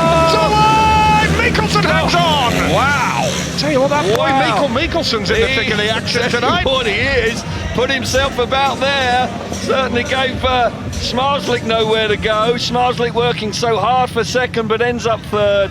But Doyle, back-to-back wins for him. Brilliant ride for him. He's on the 7 points night. He's in the top 8 comfortably now tonight. Good stuff from Jason.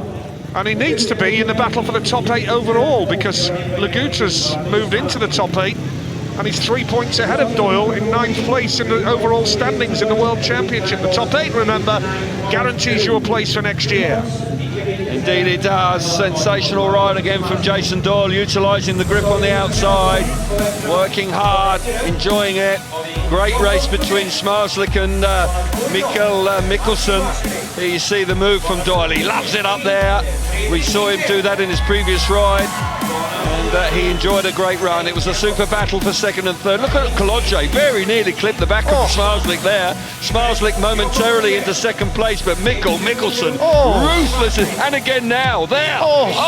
Nearly slammed him in the fence again. Wow, tough speedway here in Melilla tonight. We're loving it. Superb action. The track's been superb as well. I can tell you, by the way, Smarslik blasted past Mikkelsen. Not happy. No shake of the hand. Not happy. I can understand it. It was a tough move from Mikkelsen there. Yep. Anyway, they're up at tapes. We're getting on. Heat 15. Here we go. Freddie Lingman's out here. So is Martin Vasilik, Mats Janowski, and Jakob Torshell, the wild card. It's fair to say Jakob has found it pretty hard tonight in the wild card position. It's such a step up. It is. Even the world champion, 2 months out with the injury, finding GP Speedway tough. You've got to be so sharp these days. Yeah, it's Torshell off the inside, then gate 2 in blue is Vasilik, then Lindgren off 3 in white. And then, off the outside in yellow, Janowski. Some great rides from Everson and Doyle tonight to really keep their hopes alive. Great start from Vasilik from gate 2.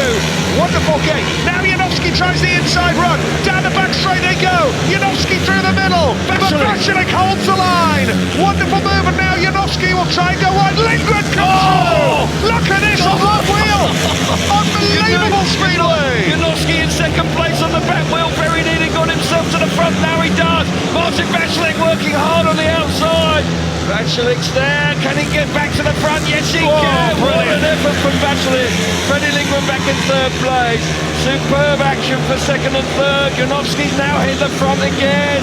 What a speedway crash we're witnessing. Can he come around the outside? No. Up the inside, maybe.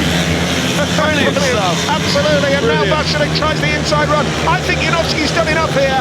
Terrific ride from Magic. That's a Mats Janowski. Yep, holds the inside run here, and it's Mats Janowski, the Pole, who rides here for Takana in the Swedish League in Morella. That is a terrific ride, a popular winner of Heat 15. Ride. Yeah. Well, and credit Vasilik as well there. Even though Freddie Lingman was in third place, obviously the crowd are generous to Janowski as a home rider. Smashing race between those two boys. Won't see better. It really was outstanding stuff, with Martin Vasilik showing great courage around the outside, but Janowski there just utilising that inside run up the back straight like Smarslik did earlier on. Super ride from Janowski. He's in this meeting now.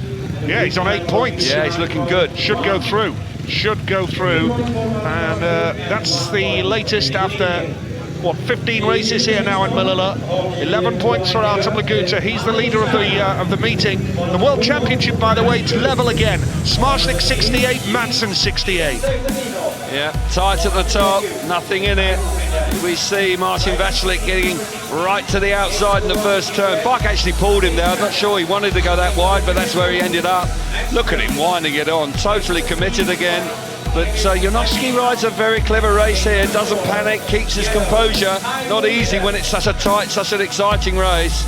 And of course you've only got less than 60 seconds to prove it, but that move there up the inside, that little bit of extra grip, the fresh dirt on the inside, proves to be a winning move from him. 2 wins tonight, he's on 8 points, looking good, Janowski, needed it. Hasn't been a great season so far, but Janowski riding well this evening. At the moment, you know, when we look at the top 8, who's going to miss out? Doyle, Janowski, Laguta, one of those three, two of those three tonight's possibly. meetings all overall in the overall for the year. Oh, for the championship. Because somebody's going to need a pick from the organisers. Of course, it's so tight.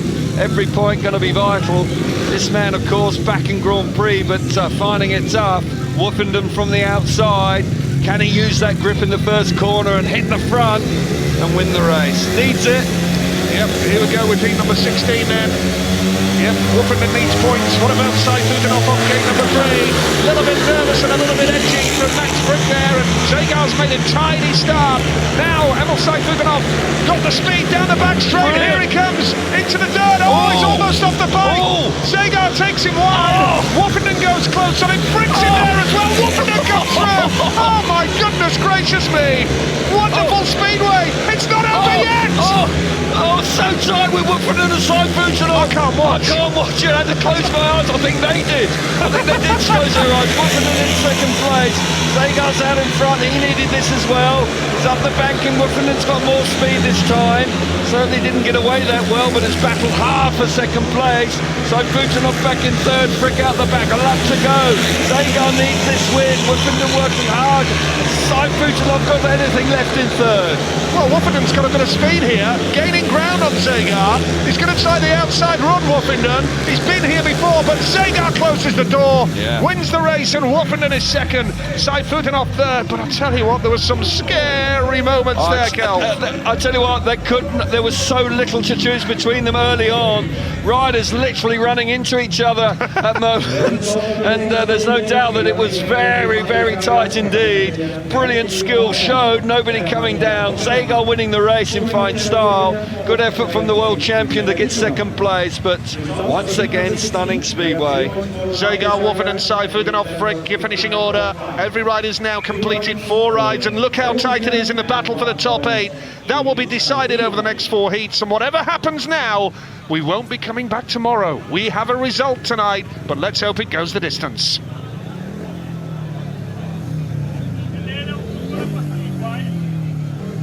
Well, wow, the speedway continues at of the highest order here this evening, that's for sure. Few processional races in the first round of heats, but subsequently it has been spectacular stuff. Good ride here from Zagar, hugs the inside, but there's no doubt the action between Woofenden and Saifutinov as they complete the first lap was stunning stuff. Just seeing Woofenden on his own here. Very nearly runs in the side of Saifutinov then. Saifutinov 3 abreast there momentarily, and Woofenden was able to get up the inside of the Russian and hang on to second place. There was the moment when I thought that, how tight was that down the back straight. Saifutinov a little fortunate to avoid the back wheel of the world champion. But Zagar, well, that was a very, very handy win for him. Well, Jason Doyle, what a night he's had. 2 straight wins, and he's really shown what a world-class rider he is, and he is now with Kiri. Well, Jason, 2 straight wins back-to-back. We were talking about that form from the Speedway of Nations. Is it back? Yeah, I hope so. I reckon it's the first time you've come and interviewed me in the last 5 Grand Prix, and obviously you only interview when you're winning races, and at the moment it's not happening, but yeah, I've got some good form on the outside, but I need to make a couple more points to make the semi-finals, and then it's a step forward to what's been happening. Yeah, okay, so 7 points at the moment. You've got Whitegate next. The outside seems to be working well at the moment. Yeah, that's it. It's quite heavy on the outside. Around the inside it's drying out a little bit, but I think it's going to come back to the inside a little bit later on in the night. It's a really good racetrack. Fair play to Freddie with that crash. I think he deserves a trophy just to avoid Patrick, but it's there's a lot of race lines tonight, and it's a good racetrack. Okay, Jason, keep on going. Thank you. Yeah, great comments from Jason Doyle. I'd agree with that. Freddie Lindgren does deserve a trophy for that move alone. He's a hero tonight. No question. The tractors are out, track grading going on here after 16 heats, and after the next 4 we will establish the lineups for our 2 semi-finals and then the final here in Manila. But what a meeting it's turned out to be. Niels Christian Iversen now, who's worked his way up into the top 8 tonight, on the night, with 7 points from 4 rides. Let's hear from him now with Kiri. Neil, 7 points from 4 rides. It's not bad out there for you. It's been all right. I had one race when I didn't score, but yeah, apart from that, it's been fairly decent. So, but I'm in the races out there and making half-decent gates. So yeah, I have a race now from gate 3, which hasn't been the greatest this evening, but yeah, got to make the most of it, and hopefully I can get some more points on board. Yeah, indeed. You're in that top 8. You're in the mix. This is what you wanted to do. Yeah, of course. You know, everything can happen from this stage. You know, yeah, have good opportunities to make the semi-final, and when you get the semi, then you can also get to the final. So it's open. Okay, thanks, Neil. Thank you. Yeah, good stuff from Niels. He, of course, has that big date with Destiny next Saturday in Gorishan in the Grand Prix Challenge. He does indeed, but he's riding well tonight. He's battling hard. He's coming back from a very disappointing Grand Prix 2 weeks ago, so well done to him so far. We have seen some superb speedway this evening. 2 good Grand Prix on the spin now. Yeah, good way to come back from the Speedway of Nations break. Very much so, and Grand Prix at its best here this evening, and 2 weeks ago in Wrocław. In some people's views, they were talking about Wrocław being the best speedway meeting they've ever seen. Yes, I heard that a few times. That was praise indeed. I can't remember watching a better one, and I've been watching this sport for 42 years now. I think it's right there. I think Cardiff in 07 was good. It was. 2013 in Bydgoszcz was very special. Where do you stand on Wembley 81? People say that was the best ever, but for me there was 2 good races out of 20 races. Yeah. 2 good races. It's the fact that it was Wembley and all the romance that that goes with, of course, with Wembley, I think. Of course. And Twin Towers. And the blue-eyed boy winning, of course, helped. Juicy Brucey. Juicy Brucey. Doyle is having a good night. That's good for him. He needed it. He's in 10th place. He's only a few points outside the top 8, so working hard. He'll be keen to continue on. What's he got? He's got 7, so a win from gate 3 in his last one, and then he'll be into the semi-finals and looking good to push on. I think the grips helped, Jason. I don't the slicker tracks earlier in the season, particularly in Hulstavik, certainly he didn't enjoy that, but there's dirt here, and he is digging in and having a good run in that. I think it's also helping Niels Christian Iversen as well, and as a consequence they're right in the thick of the action. Yeah, one more lap of the track grade and then we'll be underway for heat number 17. And this is the business end now, where riders need to pick up points to... Well, Leon Madsen's out, Nige. Yes. And obviously that was a bitterly disappointing scenario. I'd like to get to the bottom of that, why he ran out of fuel. Yeah, I'd like to find that because out, if he'll tell us. In truth, when the bike goes to the fueling station, it has to be empty of fuel. So it had some fuel in it, but not enough to complete the race. So what happened there? Is that before every race, Cal? Yeah, you've got to go with an empty tank. Have you? I didn't know that. Yeah, because you're not allowed to have any of your own fuel. Okay. So something went on there which is a miss. And if he misses out on the semi-finals, it'll be very penal indeed. So who puts the fuel in, the mechanic, or is there an officer? There's a guy there working the tank, and they actually have to line up and fill it up. So possibly, if he didn't go there, that would explain it. Or if he did go there, they misjudged, or if he was late and they rushed it and there wasn't enough fuel put in the tank. So certainly an awkward moment for Leon Madsen. Well. He's got gate 1 here now. He has, yeah. And he has the chance now to rectify that and put himself back in the semi-finals. Well, he mentioned this yesterday as well in qualifying when he picked his position in the riding order tonight of number 1 in the riding order. Madsen mentioned this, that he got gate red in his final ride and in his opening ride. So anyway, we've just got a minute or so to wait before the riders will be up at tapes. Ready for heat 17.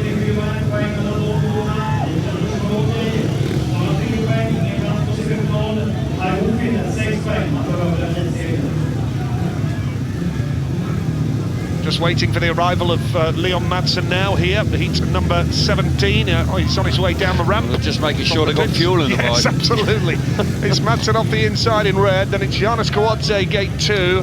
Ty Woffernan needs points, gate 3 in white, couple of points here, might make it, but he could do with a race win. And Freddie Lindgren off the outside. Well, he deserves a semi-final spot for that move to avoid Patrick earlier alone. Some sort of medal anyway, that's for sure. Yes. Because that was a stunning reaction he showed. Leon Madsen on the inside, needs points. The world champion, as you rightly say, on 6. If he could win it, then he'll have more work to do. He'll be into the semi-finals.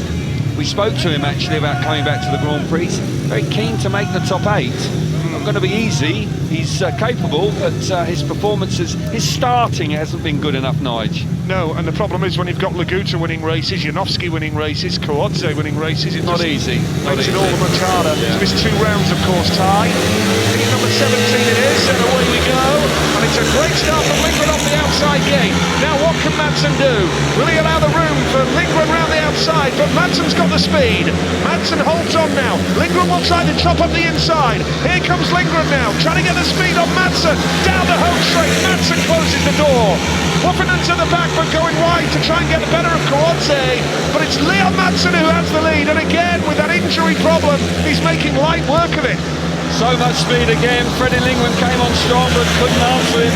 That bike is a rocket again out in front. Woffenden working very hard out the back. Freddie Lindgren under pressure from Kolodze. Track getting slicker. Kolodze coming on strong. Madsen's got this. Look how far in front he is. Pulling away for fun. Once again, the Danish boy really is on red hot form. Man and machine working in harmony here, going further and further away. Leo Madsen in a class of his own in heat 17. He's heading to the semi-finals with 10 points.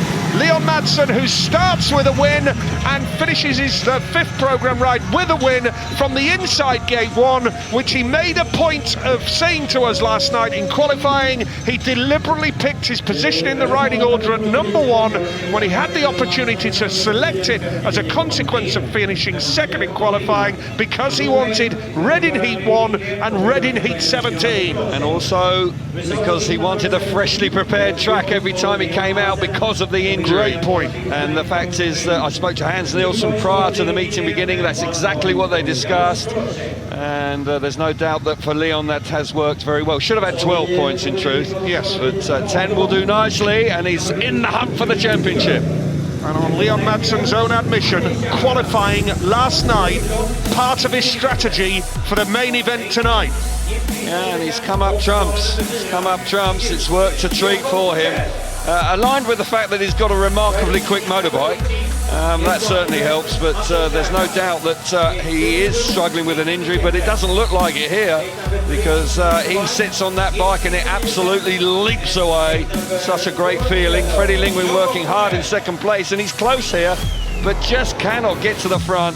And for Leon, nicely through to the semi-finals on a double-figure score, and what a season he is enjoying. He's injured, but crikey, he is a realistic championship threat. He really is. Well, there he is. He's holding his shoulder. I asked him before qualifying yesterday, about an hour before qualifying. I spoke to Leon. I said, "How are you feeling?" He just said, "I'm in a heck of a lot of pain. Yeah, it's hurting me a lot." He's feeling very second-hand. He's going to feel third-hand tomorrow. Yes. I don't think he'll do a lot of racing next week, but by crikey, he's showing great character tonight. Zagar off the inside here. Gate 2, Mikael Mikkelsen. Gate number 3 is Niels Christian Iversen, and Jakob Torshäll, who's found life tough tonight. He goes off the outside gate in the yellow helmet colour. Here we go, heat 18, Kel. Indeed we do, and Matti Zagar has been up and down tonight. It's been all or nothing from him. 2 wins, 2 lasts. Inside gate for his last ride here. Can he make the semis with a win now? Yep, here we go. Big race coming up now. Mikkelsen's made a tiny start. Gets the drop on Zagar there. And now here comes Torshäll. The wild card around the outside. Here he comes! Jakob Torshäll, who's failed to score tonight so far. Well and truly in the mix here on the Manila track. Brilliant stuff. And Iversen now taking up the challenge. Mikkelsen has that advantage now and closes the door on Torshäll. Tough move again from Mikkelsen, slams the door shut on the back straight, hits the front. Niels Christian Iversen working hard, very hard in third place. Zagar didn't get there this time. Zagar now in the third place. Iversen back up the inside. Yes, just about. Tight going into turn 3. Mid-part the way through the race. Mikkelsen though, working hard. Zagar and Iversen really having a ding-dong battle for third place, but Mikkelsen, tough riding, but he's hit the front nicely. Yeah, Mikael Mikkelsen. Get there. Mikael Mikkelsen is going to win the race. Yes. Not the easiest thing to say when you're excited. 8 points. 8 points from Mikael Mikkelsen. We might see more of him. We may well do. He's made the headlines tonight for differing reasons. Yes. But he's got 8 points, Mikkelsen. And he's ridden well, you know. Well, he's got one race win, a couple of seconds, and he's in the top 8 as things stand, but there's a clutch of riders on 7 and 6 there or thereabouts. So he's a little vulnerable, but Mikkelsen has done the business in his last ride out of gate number 2. Tough move midway through the race, but picks up the 3 points. And I'm pleased that Torshäll has got on the scoreboard. He rode well there. Yeah, it would have been awful for him to have gone home without any points at all. Grand Prix Speedway is very difficult, and at the home track, failing to score from 5 attempts would have been a tough one to take, but he picks up a very handy second place there. Heat number 19 here with Martin Vacelik. We'll see the replays again. And Matti Zagar this time just getting out track there by Mikael Mikkelsen. He's a rider that's really come to himself. He's matured nicely, Mikael Mikkelsen, and didn't look like he was going to be able to ride at this level a few years ago, but the last year or two he's really grown in stature and grown in confidence and is looking good out there. Torshäll initially hits the front, Iversen roaring around the outside as well. I thought Iversen might get there, but he then gets squeezed out of it by his compatriot Mikkelsen. Mikkelsen ruthless here, and slams the door shut, makes sure there's no way back for Torshäll, who hangs on for second place. But Speedway again, we see the championship points with Madsen. What's he, 3 points up on Smarslik, but Smarslik's got this race in hand, so he could well close the gap to 71 if he picks up a win. Smarslik is on 7 points, so needs a couple of points here really to get into the top 8. Leguta's already in the semi-finals, and then Vacelik and Frick, 1 and 4, Gates 1 and 4, they need points as well here, so tough race. A big race coming up, heat number 19 here in Manila, and away from the start they go. It's a good start from Vacelik off the inside gate now. What can Smarslik feeling right? Watch out for Leguta! Down the back straight, and Vacelik just about leaves enough racing room there. Full credit Martin Vacelik. Now Smarslik's going to try the inside run, but Vacelik holds on to second. Max Frick is at the back right now. Here comes Vacelik again, challenging Leguta, but Leguta is on tip-top form tonight. He is indeed round the outside. Look at Smarslik, eye-catching move from him, but it doesn't pay off. The two boys out in front, pulling further away. Martin Leguta riding superbly this evening, hanging on out in there. Martin Vacelik pushing hard on the inside. Now they switch. It's Leguta on the inside, Vacelik on the outside. Good move from Leguta there. Just mixing it up a little bit. Can Vacelik do anything about it? He's closing in. He's closing in. Very nice move. One last chance. It's a last roll of the dice in the Manila dirt. But Leguta's done enough. Brave effort from Vacelik. Very brave. Third place was Smarslik, who is on 8 points now. 1 race win to his name, but he's crept into the top 8. But 14 for Leguta. Fantastic effort from him. Suddenly he's into 7th in the World Championship chase on 48 points. Great. He's the big mover tonight, Kelf. Indeed he is. 14 points comes in very handy anytime, but tonight certainly he has made his presence felt. Vacelik's ridden beautifully tonight as well. He's on 8 points as well, so we've got 1 race to go where we have Jason Doyle on the edge, 7 points from 4 rides. Now a point here and he'll put Zagar outside of the top 8. Janowski is on 8 points, so a point for Doyle should be enough in this next heat. Indeed, initially it's Vacelik from the inside, but that run round the outside coming off turn 2 with the dirt there, you just get that little bit of extra momentum and he squeezes round the outside of Vacelik. Vacelik works awfully hard. That's the move that seals the win, but he then has to defend that lead because Martin Vacelik works really hard in second place. Smarslik in third. Well, Smarslik to be honest, hasn't quite been at its best tonight. Won his first race, looking really great, but then, well, 3/3 and a second, it hasn't been stunning from him, so he needs to hang in there. But what a return to form. Hasn't been winning races. Well, he's won 4 out of 5 tonight. Terrific stuff. So, heat number 20. This is the final race of the individual qualifying heats to establish the top 8. It's quite simple for Jason Doyle. If he can pick a victory up here, he'll go above Zagar. A win for Patrick Dudek. Emil Sayfutdinov there on 5 points. This is a huge heat here. It is indeed, and Sayfutdinov's had such a desperately disappointing night by his own high standards. Needs a win to finish off with something here. Yeah, very much so. Big race then. Heat number 20 it is. Up at tapes. Some big names here, leading points. Let's see how it works out. Dudek's made a good start. Oh my God, goodness me. Doyle has got into Sayfutdinov. That's got to be all 4 back. Has to be all 4, yeah. All 4 back. Doyle just straightening up at the wrong time there, leaving with Sayfutdinov with nowhere to go. And no harm done, he'll be fine, but just a little bit untidy in the first corner from Jason. Did he get a nudge? I'm not sure. It was tight. It was certainly straightened him up. Yeah. And ran out of room. Classic all 4, isn't it, really? Yeah, you would think so. You would think so. It'd be harsh if anybody's thrown out for that. Yeah. Here we see it again, going into that first turn. Doyle just straightens up there. Yes. And the bike runs across. He might get done for that. He may do. He may get thrown out for that. I hope he doesn't, but he may do. Well, he got a warning earlier when he didn't deserve it. So now the bike was straightened there. Yes, and there he's taken Sayfutdinov's front wheel. Yeah. So, referee has to consider that. Yeah, he may well throw him out for that, Nigel. It wouldn't be surprising because referees do actually these days look to exclude if they can. He gives him a bit of a thump there, doesn't he? Yes, he can put all 4 back in and say it was an unsatisfactory start to the race. I get the feeling he's not going to. I think he might just take Doyle out for that. As I say, I'd like to see him in. Well, we're waiting for the referee. No exclusion light at this stage. Yet. Come on, make the decision. Waiting for the decision. Oh, he's gone. Doyle's gone. Shame. Jason Doyle is out of the race. And he's gardening on the start line. He'll be very disappointed when he gets the information. And that's his night over. That is his night over. Jason Doyle's night is done. Can't believe it. He's just in discussion with Phil Morris. He's having a look up at the referee. Can't believe what's just happened. Yeah, he puts his arms up in disbelief at the referee. That's a shame because he'd worked so hard for those. He's fuming. Well, he's had a warning when he shouldn't have done, in my opinion, earlier. There, I can perhaps understand it a little bit more. He did straighten up, and he did then give Sayfutdinov.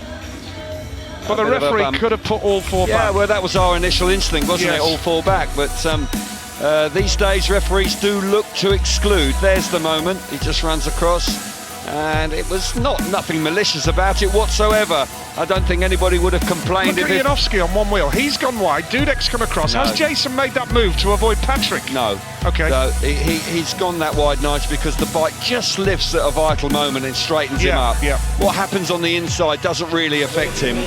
Watch the bike now. There. It's only that. That's all that was required. Runs across. Yep. And I was just making a case for the defence, Your Honour. Yeah, not a good enough one in my opinion. But unfortunately for Jason Doyle, he sits out and he misses the semi-finals, and that's a real shame for him when the last 2 rides he'd been in top form. Not having anything go his way this year in the championship, Jason Doyle. Yeah.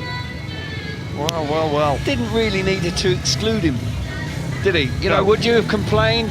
Would there have been complaints in the pits if he'd been put back in? I doubt it.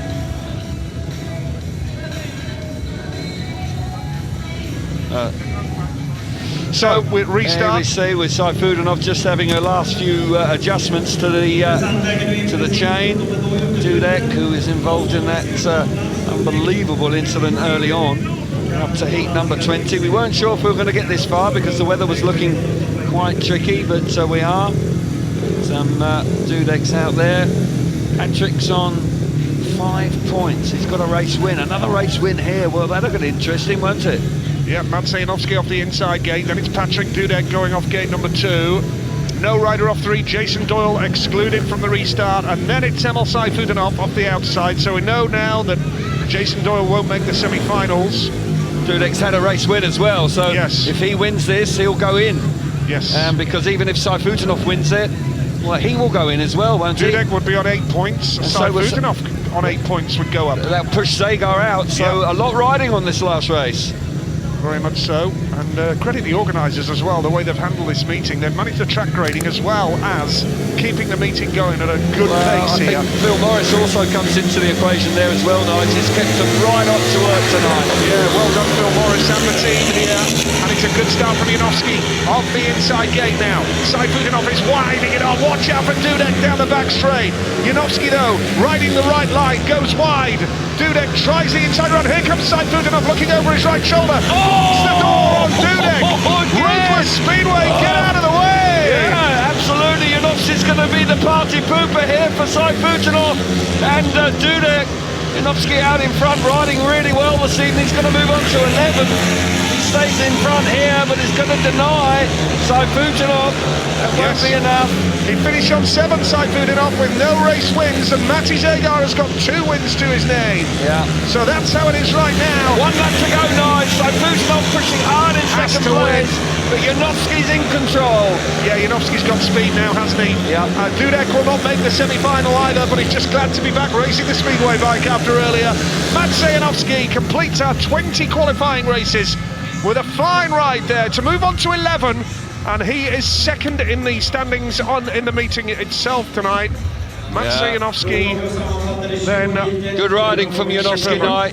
11 points from him. Got a feel for Sayfutdinov. That's not what he was looking for here this evening. 61 points coming into the tonight, leading the championship. Misses out on the semi-finals. Not what the doctor ordered at all. Yep, so there you go, Janowski the winner, Sayfutdinov second, Dudek third, and Doyle at the back didn't finish the race because he was excluded, and that means that Laguta leads the standings going into the semi-finals.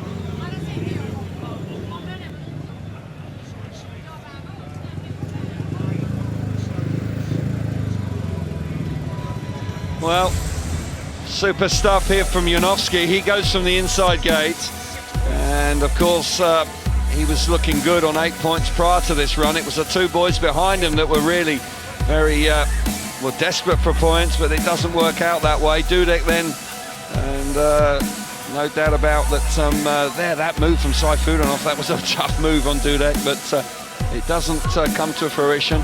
Dudek a little bit out of shape on the outside, but Janowski's in command. He's got himself in the right place, and Sayfutdinov, as hard as he tried, he just couldn't get himself to the front, and it's looking like Dudek and Sayfutdinov would both miss out. Not sure quite what's going on with Doyle. Doyle might just make it, but it's going to be a close call between Doyle and Zagar for the top 8. They're both on 7 points at this stage. It looks like Doyle might have made it. And 2 race wins each, so it goes down to who beat who. So that's how it is. And we'll have confirmation from the FIM jury. Heat number 3, Doyle finished third, Zagar finished last. Doyle will now make the semi-finals. So he'll be pleased about that after the bitter disappointment of being thrown out of heat number 20. So he's got another opportunity. Won't get a good gate pick, of course, but nonetheless, he will have another ride.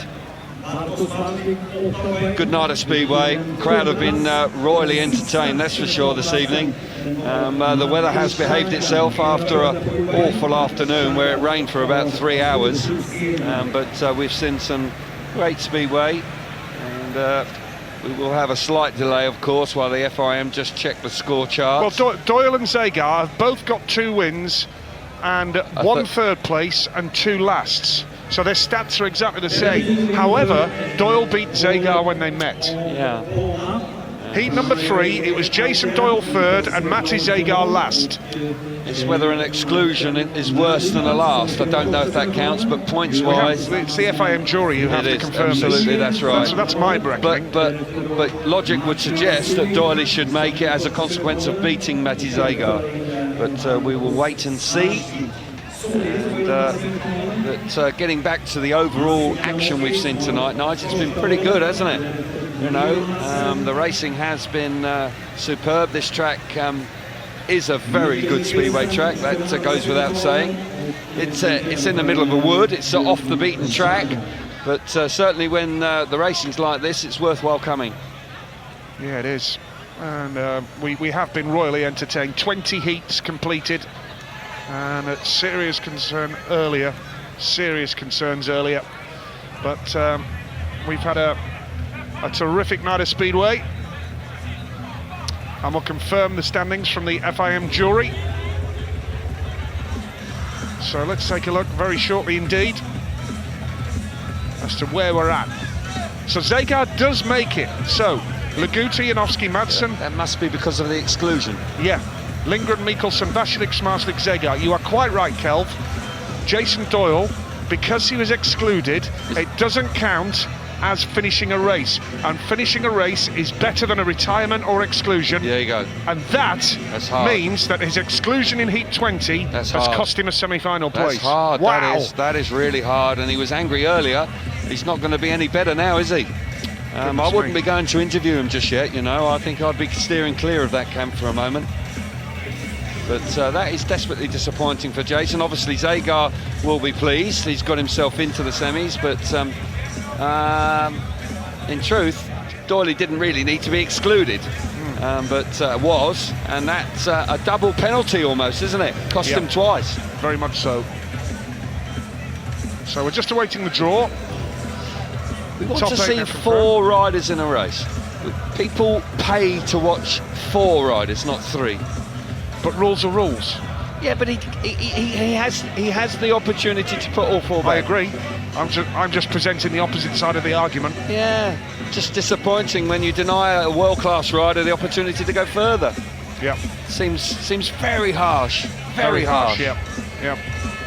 That's Speedway. Here we go. Laguta takes red, gate 1 in the first semi-final. And we await next rider up here. It's Freddie Lindgren. Struggling. Struggling, understandably. Gate 4. He said his knee was hurting, didn't he, Freddie? It's got worse. Clearly. Martin goes off gate 2. Martin Vasilik, gate 2 in blue, and that leaves Bartosz Smarslik off gate 3 in white. So it's Artem Laguta, Martin Vasilik, Bartosz Smarslik, and Freddie Lindgren. Yep, the first semi-final. Good line-up. Laguta quite clearly happy to go from the inside. Vasilik probably quite pleased to go off gate number 2 with Freddie going from the outside. Here we see, not quite ready. It's a little bit out of order. Well done to Tony Briggs. Good job done there. Get the boys, get the girls all organised. It is a bit makeshift because there has been a power cut in the pits. Janowski, no hesitation, straight to Magic going from the inside. And off the inside gate in red. Here we got Leon Madsen. What a night he's had. Gate 2. Just put your hands on gate 2. Leon goes there. He's done a great job, you know. 10 points, and the fact that he ran out of fuel in one race, quite and incredible. he's 2 points ahead in the World Championship. Unbelievable. He was worth coming, wasn't he? You know, it was, yeah, well done. I fancied he might get 8 points. Mikkelsen makes the semi-finals. Congratulations to him. Gate 4 for Mikkelsen, and you wouldn't rule him out of a final place. He's been riding hard out there tonight. And Zagar, by the skin of his teeth, and he will have gate number 3. So second semi-final is Janowski off the inside. Certainly he'll be pleased with that. And Madsen off 2, Zagar off 3, and Mikkelsen off 4. Yep, Mikkelsen's done well though, really, to make the semi-finals. I don't like the move he made on Dudek earlier, but fair play, he's got 8 points and he's made the semis. But as I said to you, Kelv, you're here as a pundit, as a TV pundit, with an ex-rider's perspective, and you're here to give an opinion, and you gave your opinion. Yeah, I just thought it was a little unnecessary to go that wide, but hey, he's in the mix and he's still in the action. Doyley's the one that's missed out here, and you've got to feel for him. And hard to pick a winner. Laguta probably deserves to win tonight. Can he pick up? Well, he's going to have every chance of picking up more points going from the inside gate in the first semi-final. handy time to win a Grand Prix. Saifutinov, that is a surprise for me. Missing out, 7 points, didn't win a race. Yeah, unlike Emil. But of course we move on in a couple of weeks' time to Tetro in Germany, and then we're back in GP action a week after at Vojens in Denmark. Yeah. So we're coming thick and fast now, Kel. Yeah, busy time of the year. It's make or break. You want to stay healthy, you want to stay fit, and the pressure really beginning to build, particularly for riders around the top 8. What about the World Championship race? 4 rounds to go after tonight. No Dudek in the semi-final. What about the fact that we have Leon Madsen in the semi-final, Bartosz Marslik, but not Emil. Martin Vasilik is in the semi, so 3 of the top 5 are in the semi-finals. It could be a group of 2 riders pulling clear. It'll be moving around again, and also the movement for the top 8. Laguta has made a decisive move, and with races to come, and Kolodje behind him out of it. Janowski also has made a good move tonight. He's just on the verge of the top 8. And so yeah, an interesting evening, but that man on the inside has ridden remarkably well this evening. He has been fairly unspectacular, but 14 points speaks for itself. Yeah, been a good meeting tonight. There are the championship standings, and the first semi-final is on the way.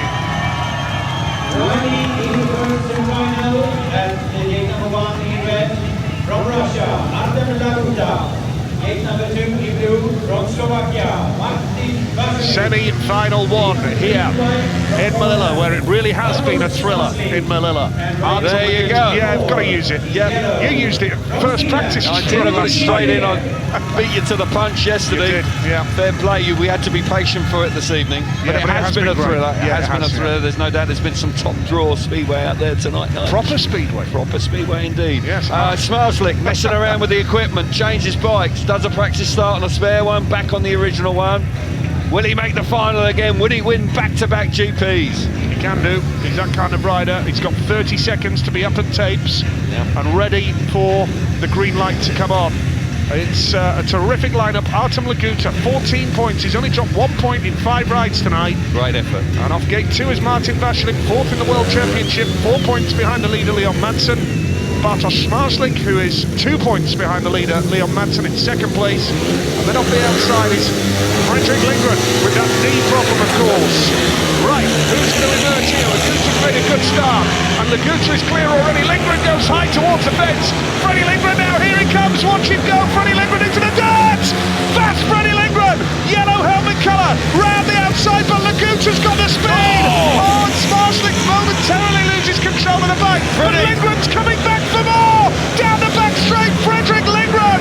What a speedway race. Laguta hanging on in there. Has Lindgren got the drive? Yes, he has. Superb effort from Freddie Lindgren. Can hardly walk to the motorbike for the semi-final. Fires himself to the front. Laguta superb away from the inside again. Hanging on there in 2nd place. Here they come into the last lap. Freddie Lindgren's ridden the storm ahead. He's going to delight the home crowd by making the final. Laguta and Lindgren going to make the final tonight.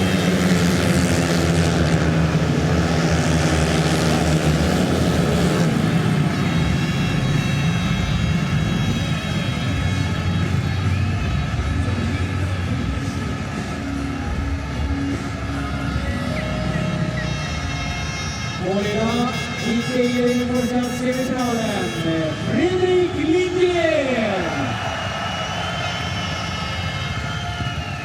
3 poäng till Lindgren alltså, och segertiden var 59,1, 59,1. Vi får 2 poäng till Artem Laguta, och vi har en poängare till Martin Vasilik. Results of semifinal number 1, 3 points for Fredrik Lindgren, and the winning time was 59.1. 2 points Artem Laguta and 1 point Martin Vasilik. Och det betyder då såklart att vi har Fredrik Lindgren och Artem Laguta vidare till final. Och så har vi semifinal nummer 2, ställda och klara alldeles strax. På väg till rött från Polen, Matej Janowski. Och han står från Danmark.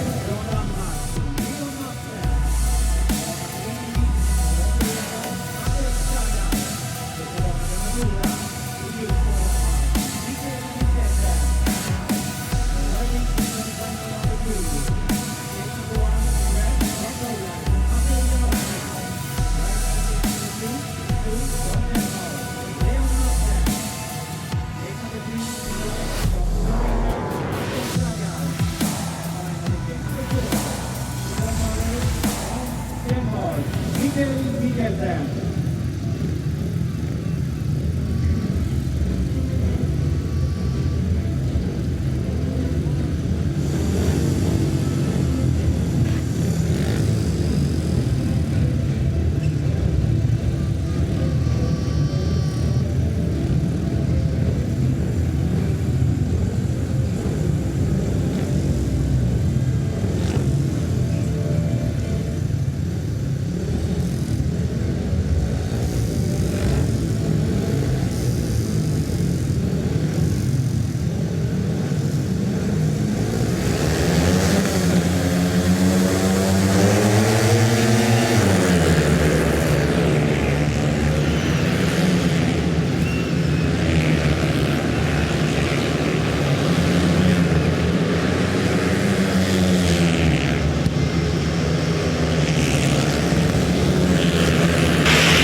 So Janowski has that lead here with Leon Madsen second. Here we are going into the closing stages of semi-final 2, and it's Janowski. He's going to head through to the final here in Melilla, going towards the last lap flag now. Janowski from Madsen, and in third place Matti Zegar, and Madsen is going to extend his lead at the top of the standings, Kel. Fabulous effort once again from Madsen, superb riding. Janowski, the home rider, rides for Dakana, is going to go through to the final. Madsen and Janowski through. Yeah, Janowski is through to the final here in Melilla. That is a terrific ride.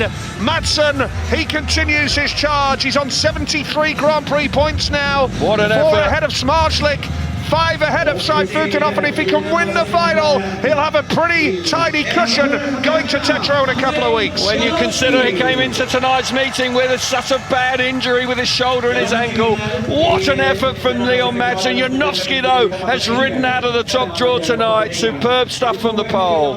Janowski, Madsen, Mikkelsen, Zegar is your finishing order.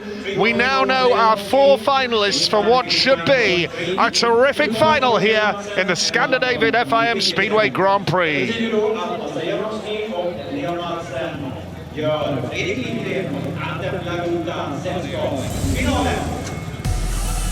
Well, let's see it again then, Kel. Here we go. Tapes up, second semi-final for us. Janowski on the inside makes a peach of a start. He's away cleanly. And Leon Madsen now follows himself through. And there's no doubt that Leon Madsen has worked overtime, and he fully deserves to make the final. What a fantastic effort from the Danish rider. Mikkelsen on the outside there, trying to utilise the grip, but Janowski and Madsen had it covered. Certainly these two lads have ridden so well this evening. Mikkelsen has worked hard, and Zegar just missing out. Janowski a little bit out of shape there, but there's no doubt that Janowski's done the business coming through. And this man will be pleased with this. He's had a difficult time in this year's campaign, but there's no doubt he moves on to 50. He's moved into the top 8 now. Into the top 8 on 50 points with Laguta. 2 lads going the right way, and they're both in the final tonight, Nige. Good work from Laguta and Janowski. But Leon Madsen, 4-point lead in the World Championship with the final to come. Well, that is a remarkable effort from him.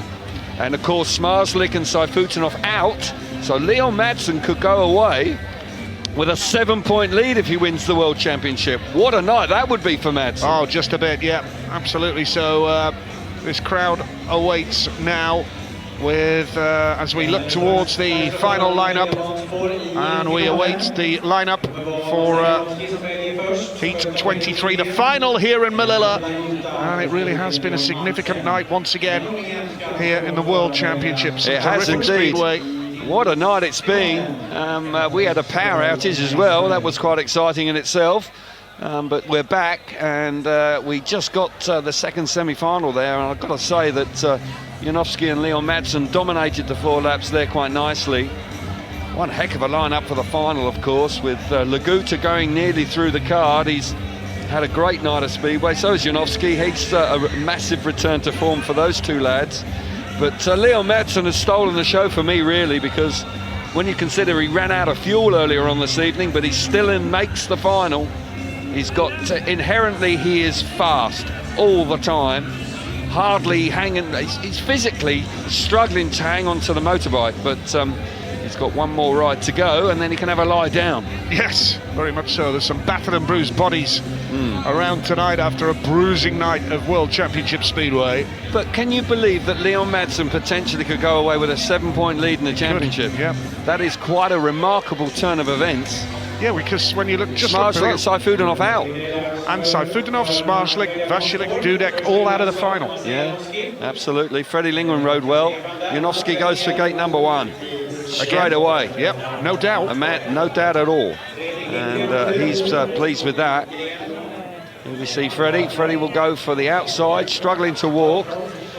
And bit of treatment required for him. Laguta gate 2. No hesitation. And another walking wounded man that's struggling even to get up to choose their gates. Yeah. Leon Madsen.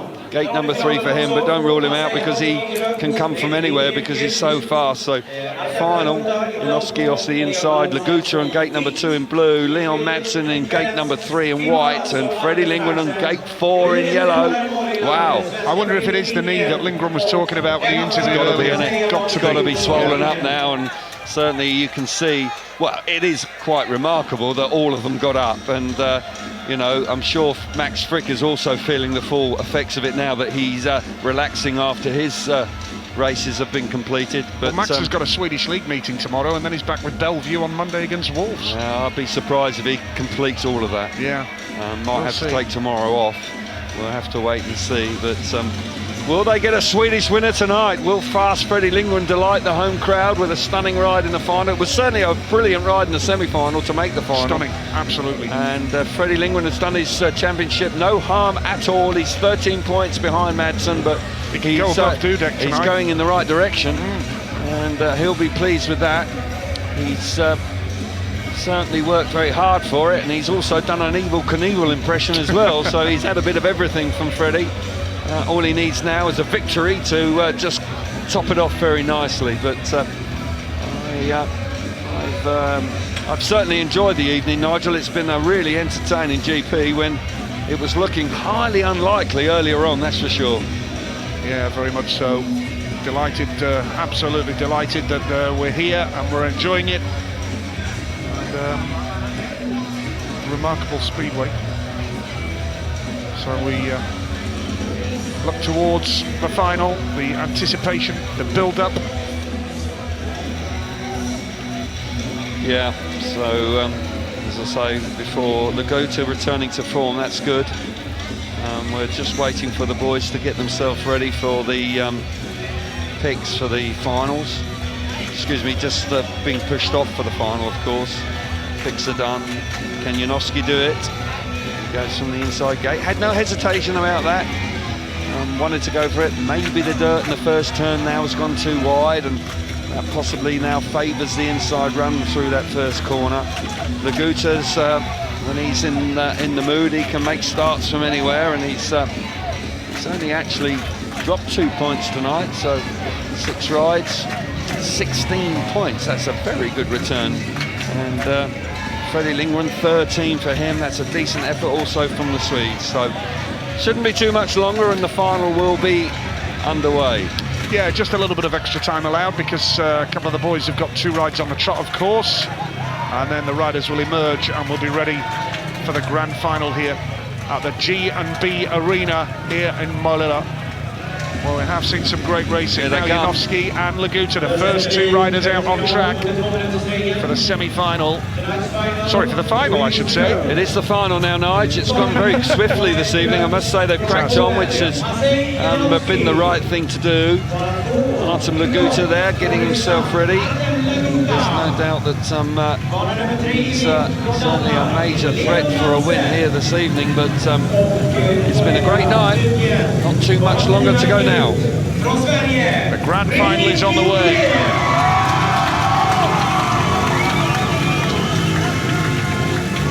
Here we go for the grand final of the Scandinavian FIM Speedway Grand Prix here at the G&B Arena in Målilla in Sweden. Mats Janowski brilliant in his semi-final.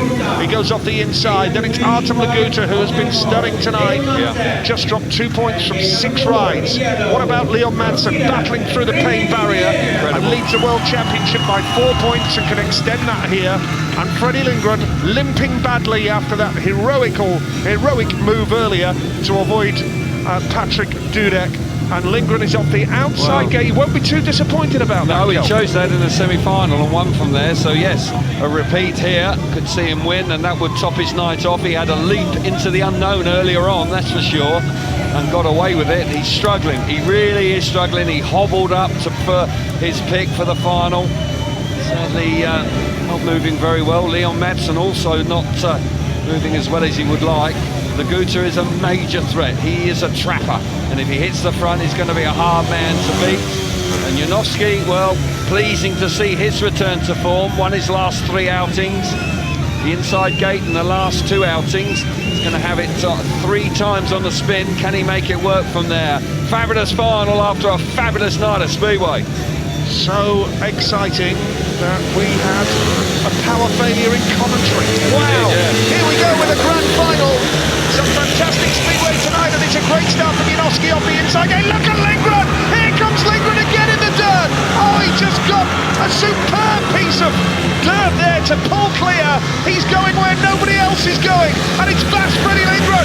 Could he be set for another Grand Prix win here? Janowski second, Madsen third, and Laguta is at the back, but look at Lindgren go, Kel. Brilliant move from Freddie, just like the semi-final. Railed round in the dirt. It's not over because Janowski's coming on strong in second place. Madsen's there as well. Madsen on the inside into second place. Superb effort from the Danish rider once again, but Lindgren's out in front. Got just over a lap to go. Can he hang on? Well, Madsen's really working hard here, but Lindgren is hitting the track at just the right spot. He's got it nice. He can hardly walk, but he can ride a speedway bike, and it's a Swedish winner in Målilla. That's Freddie Lindgren is a true hero tonight. Wow. Firstly for lifting the wheel and throwing the bike into the air fence to avoid Patrick Dudek on the deck, and now winning the Scandinavian Grand Prix. Hats off to fast Freddie Lindgren! Wow, what a night for the Swedish rider. That really does top off an incredible night. I can guarantee you he's never had a night like this before when you consider the incident he was involved with Dudek earlier on. Got himself off the floor, won in fine style. Miraculous move around that first turn. He did it in the semi-final. It was a repeat performance in the final. Home fans delighted, exactly what they wanted. Freddie Lindgren delivers in Målilla tonight.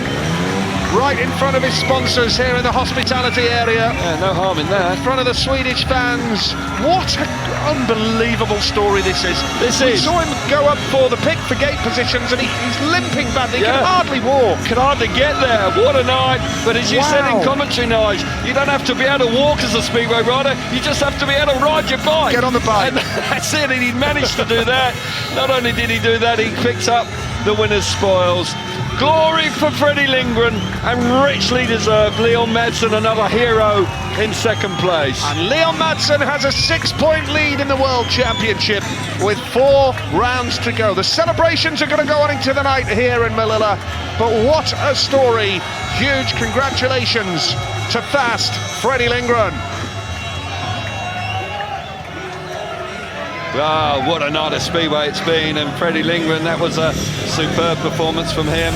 He's had a few indifferent Grand Prix, and certainly Wrocław wasn't to his liking. And, but this is the move in the first turn. Look at that berm of dirt. Almost threw him over the handlebars, and then he just rails round, smashing ride from him. Sensational, that's what seals the deal. Leon Madsen coming out of turn 3, Janowski's there, but there, watch it now. Just rips around the outside, and the bike pulls him to the front, and then he just lets it go. Janowski came on strong in second place. He made him work for it all the way to the checkered flag. Lindgren in pain, certainly not moving as well as he would like. But he's got to stand on the rostrum now, Cal. Well, he might have to be lifted over there, carried over there by the team, because he certainly struggled to get from his pit bay to pick the gate 4. that sees him win here in Manila tonight. And that's a special feeling as a home rider to do that. Congratulations to him. He's won new admirers tonight, you know, down the last few years. That was a great effort. Gained a reputation of being such a tough, hard rider, sometimes bordering on a little bit more than hard. But tonight, what can you say about the fella? What he did He showed great skill when he avoided Patrick Dudek and got himself back on. And as you said earlier, Nigel, you can't script this. This really is quite a fairy tale. And he will be delighted with this win. He won't have won quite like this ever before, so congratulations. But it's been a special night. It's been a superb night at Grand Prix Speedway again. So, yeah, it's been terrific to be here, privileged to be here. The rain this afternoon hasn't spoilt the occasion at all. It's been a great night. Yeah, fantastic, and well done to all the riders, and let's sincerely hope that Freddie's knee and also Max Frick, let's hope that he's can't okay. feel it now. It's just numb. He's just, the adrenaline will be going. Look, he's hobbling about, and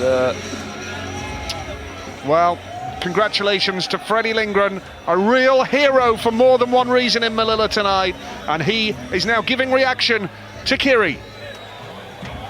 Freddie Lindgren, congratulations. This is a win you richly deserve. You're injured, you can hardly walk over here. What an amazing way to finish up your night. Thank you guys, thank you so much. It's been an eventful evening for me with a huge crash, and as you said, I can hardly walk, but I certainly can ride a bike, and gave it everything I had and came out with a win. Woo! Well, if you were going to win a GP, you may as well do it in front of your home fans. Yeah, it's awesome. Thank you guys. You've been behind me all the night, and I can feel it. I have so nice energy from you guys, and thank you very much. Congratulations, Freddie Lindgren. well, he had a very good reception when he was introduced at the beginning of the evening, and they've stayed with him throughout the night, and he's rewarded the fans, the loyal fans here, with a spectacular victory. It really was quite a remarkable night for him, but Leon Madsen also cannot go without a mention. He has done sterling work tonight. Yeah, and the World Championship standings now, Leon Madsen on 75 points, Bartosz Marslik 69, as the riders take to the podium for the second time tonight. We're going to hear the Swedish national anthem.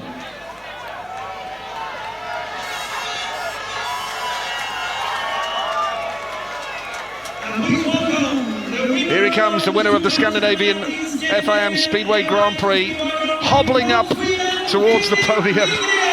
Congratulated by Leon and Matse. He made it. What a hero. Fair play, great reception. The anthem won't be far away, of course, yes. But these are spectacular moments for him.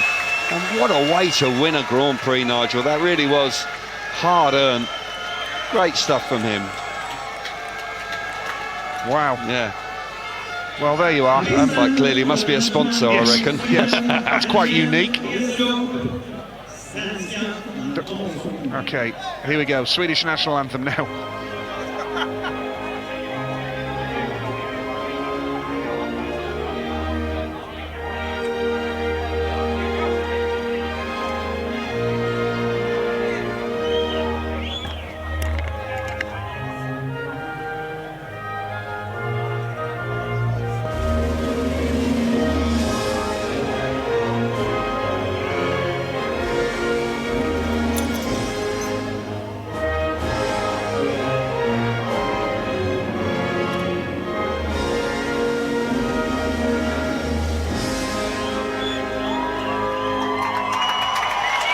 Well done, Freddie Lindgren.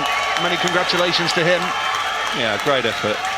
It is quite a story as well. Leon Madsen as well, Nigel. That cannot go on. We can't avoid the fact that this man is the real deal.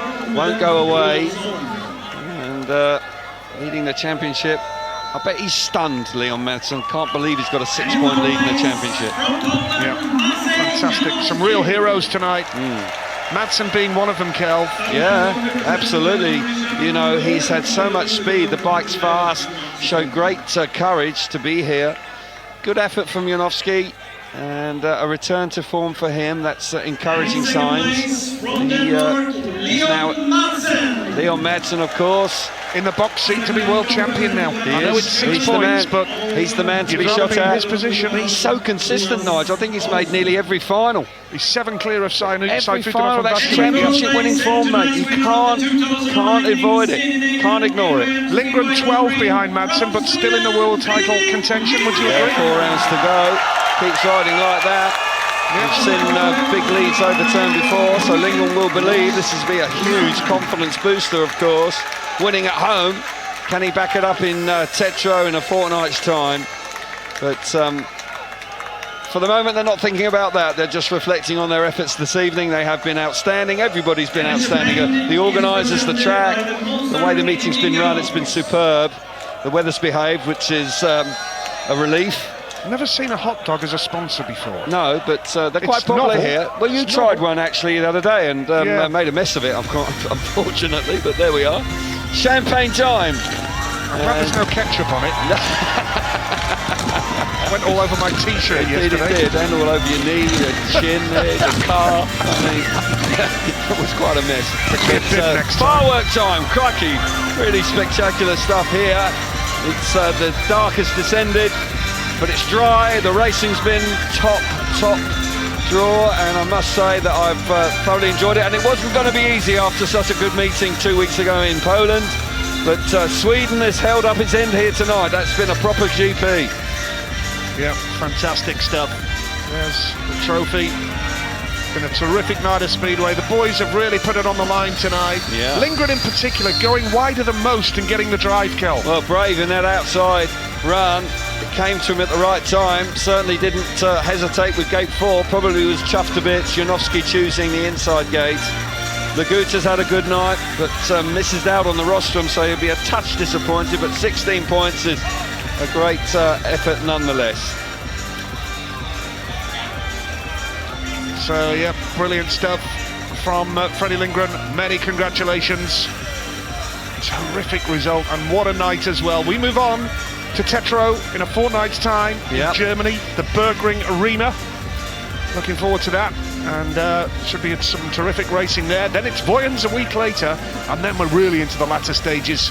Well, then we're on to Cardiff in September the 21st. What a night that's going to be. It's going to be, well, could well be pivotal in the World Championship. It's going to be pivotal in the World Championship. And Leon Madsen could be going there with a lead in the championship, will he or not? We shall wait and see. Freddie just moving around a touch gingerly, but he's getting all the plaudits. And the sponsors, I tell you what, it's probably gone cold now, that hot dog. I don't know if I'd want that one now. I'd want a fresh one if I could. But there's no doubt that that smile on his face is going to be difficult to get rid of that for an hour or two, because he should be rightly very proud of his efforts tonight. Yeah, very much so. Well, he's obviously hungry because he's eating a cold hot dog now. It's been quite a night, one way or another, with the power cut and the Evel Knievel attempt by the winner. We've had a bit of everything here this evening. I just hope the boys have got nothing too long-term, you know, in terms of Freddie himself with that knee injury and Max Frick with the leg. You know, it's got to be a concern for the boys. Oh, yeah. Tomorrow when they pull up out of bed, it'll be interesting to see how they feel. No Polish League this weekend, so most of them have got Sunday off. There is a Swedish League match penciled in for Hallstavik tomorrow. That'll be interesting to see if that goes ahead, but I think Freddie's off tomorrow. I'm not entirely sure, but there is a chance he may well have Sunday off. Yeah, so what a night. We've really enjoyed it, and many congratulations. His partner Caroline there as well, enjoying the moment, obviously just giving him a bit of a hand as he makes his way back towards the press conference. Of course, his work is not done yet. He will be asked and talked about his performance tonight. And of course, the Swedish press will be delighted. The club will be delighted. I was actually at a function last night where the council and the FIM and the club directors were all in attendance. And of course, this is the ideal result for them. Club puts in a big effort here to stage this meeting. And they will be pleased as punch to have a Swedish winner. Well, Kelv, it's been a really enjoyable night. There was all the concerns about the weather, but the riders have treated us to a real treat. 2 great Grand Prix on the bounce now after Wrocław, and now this. It really is a treat, isn't it? Yeah, it is, and it doesn't get any better. Motorsport at its very finest here tonight and 2 weeks ago. So Speedway being demonstrated and the riders showing great courage and determination. Superb. Great stuff, Kelvin. Enjoyed your company as always. On to Tetro in a fortnight's time.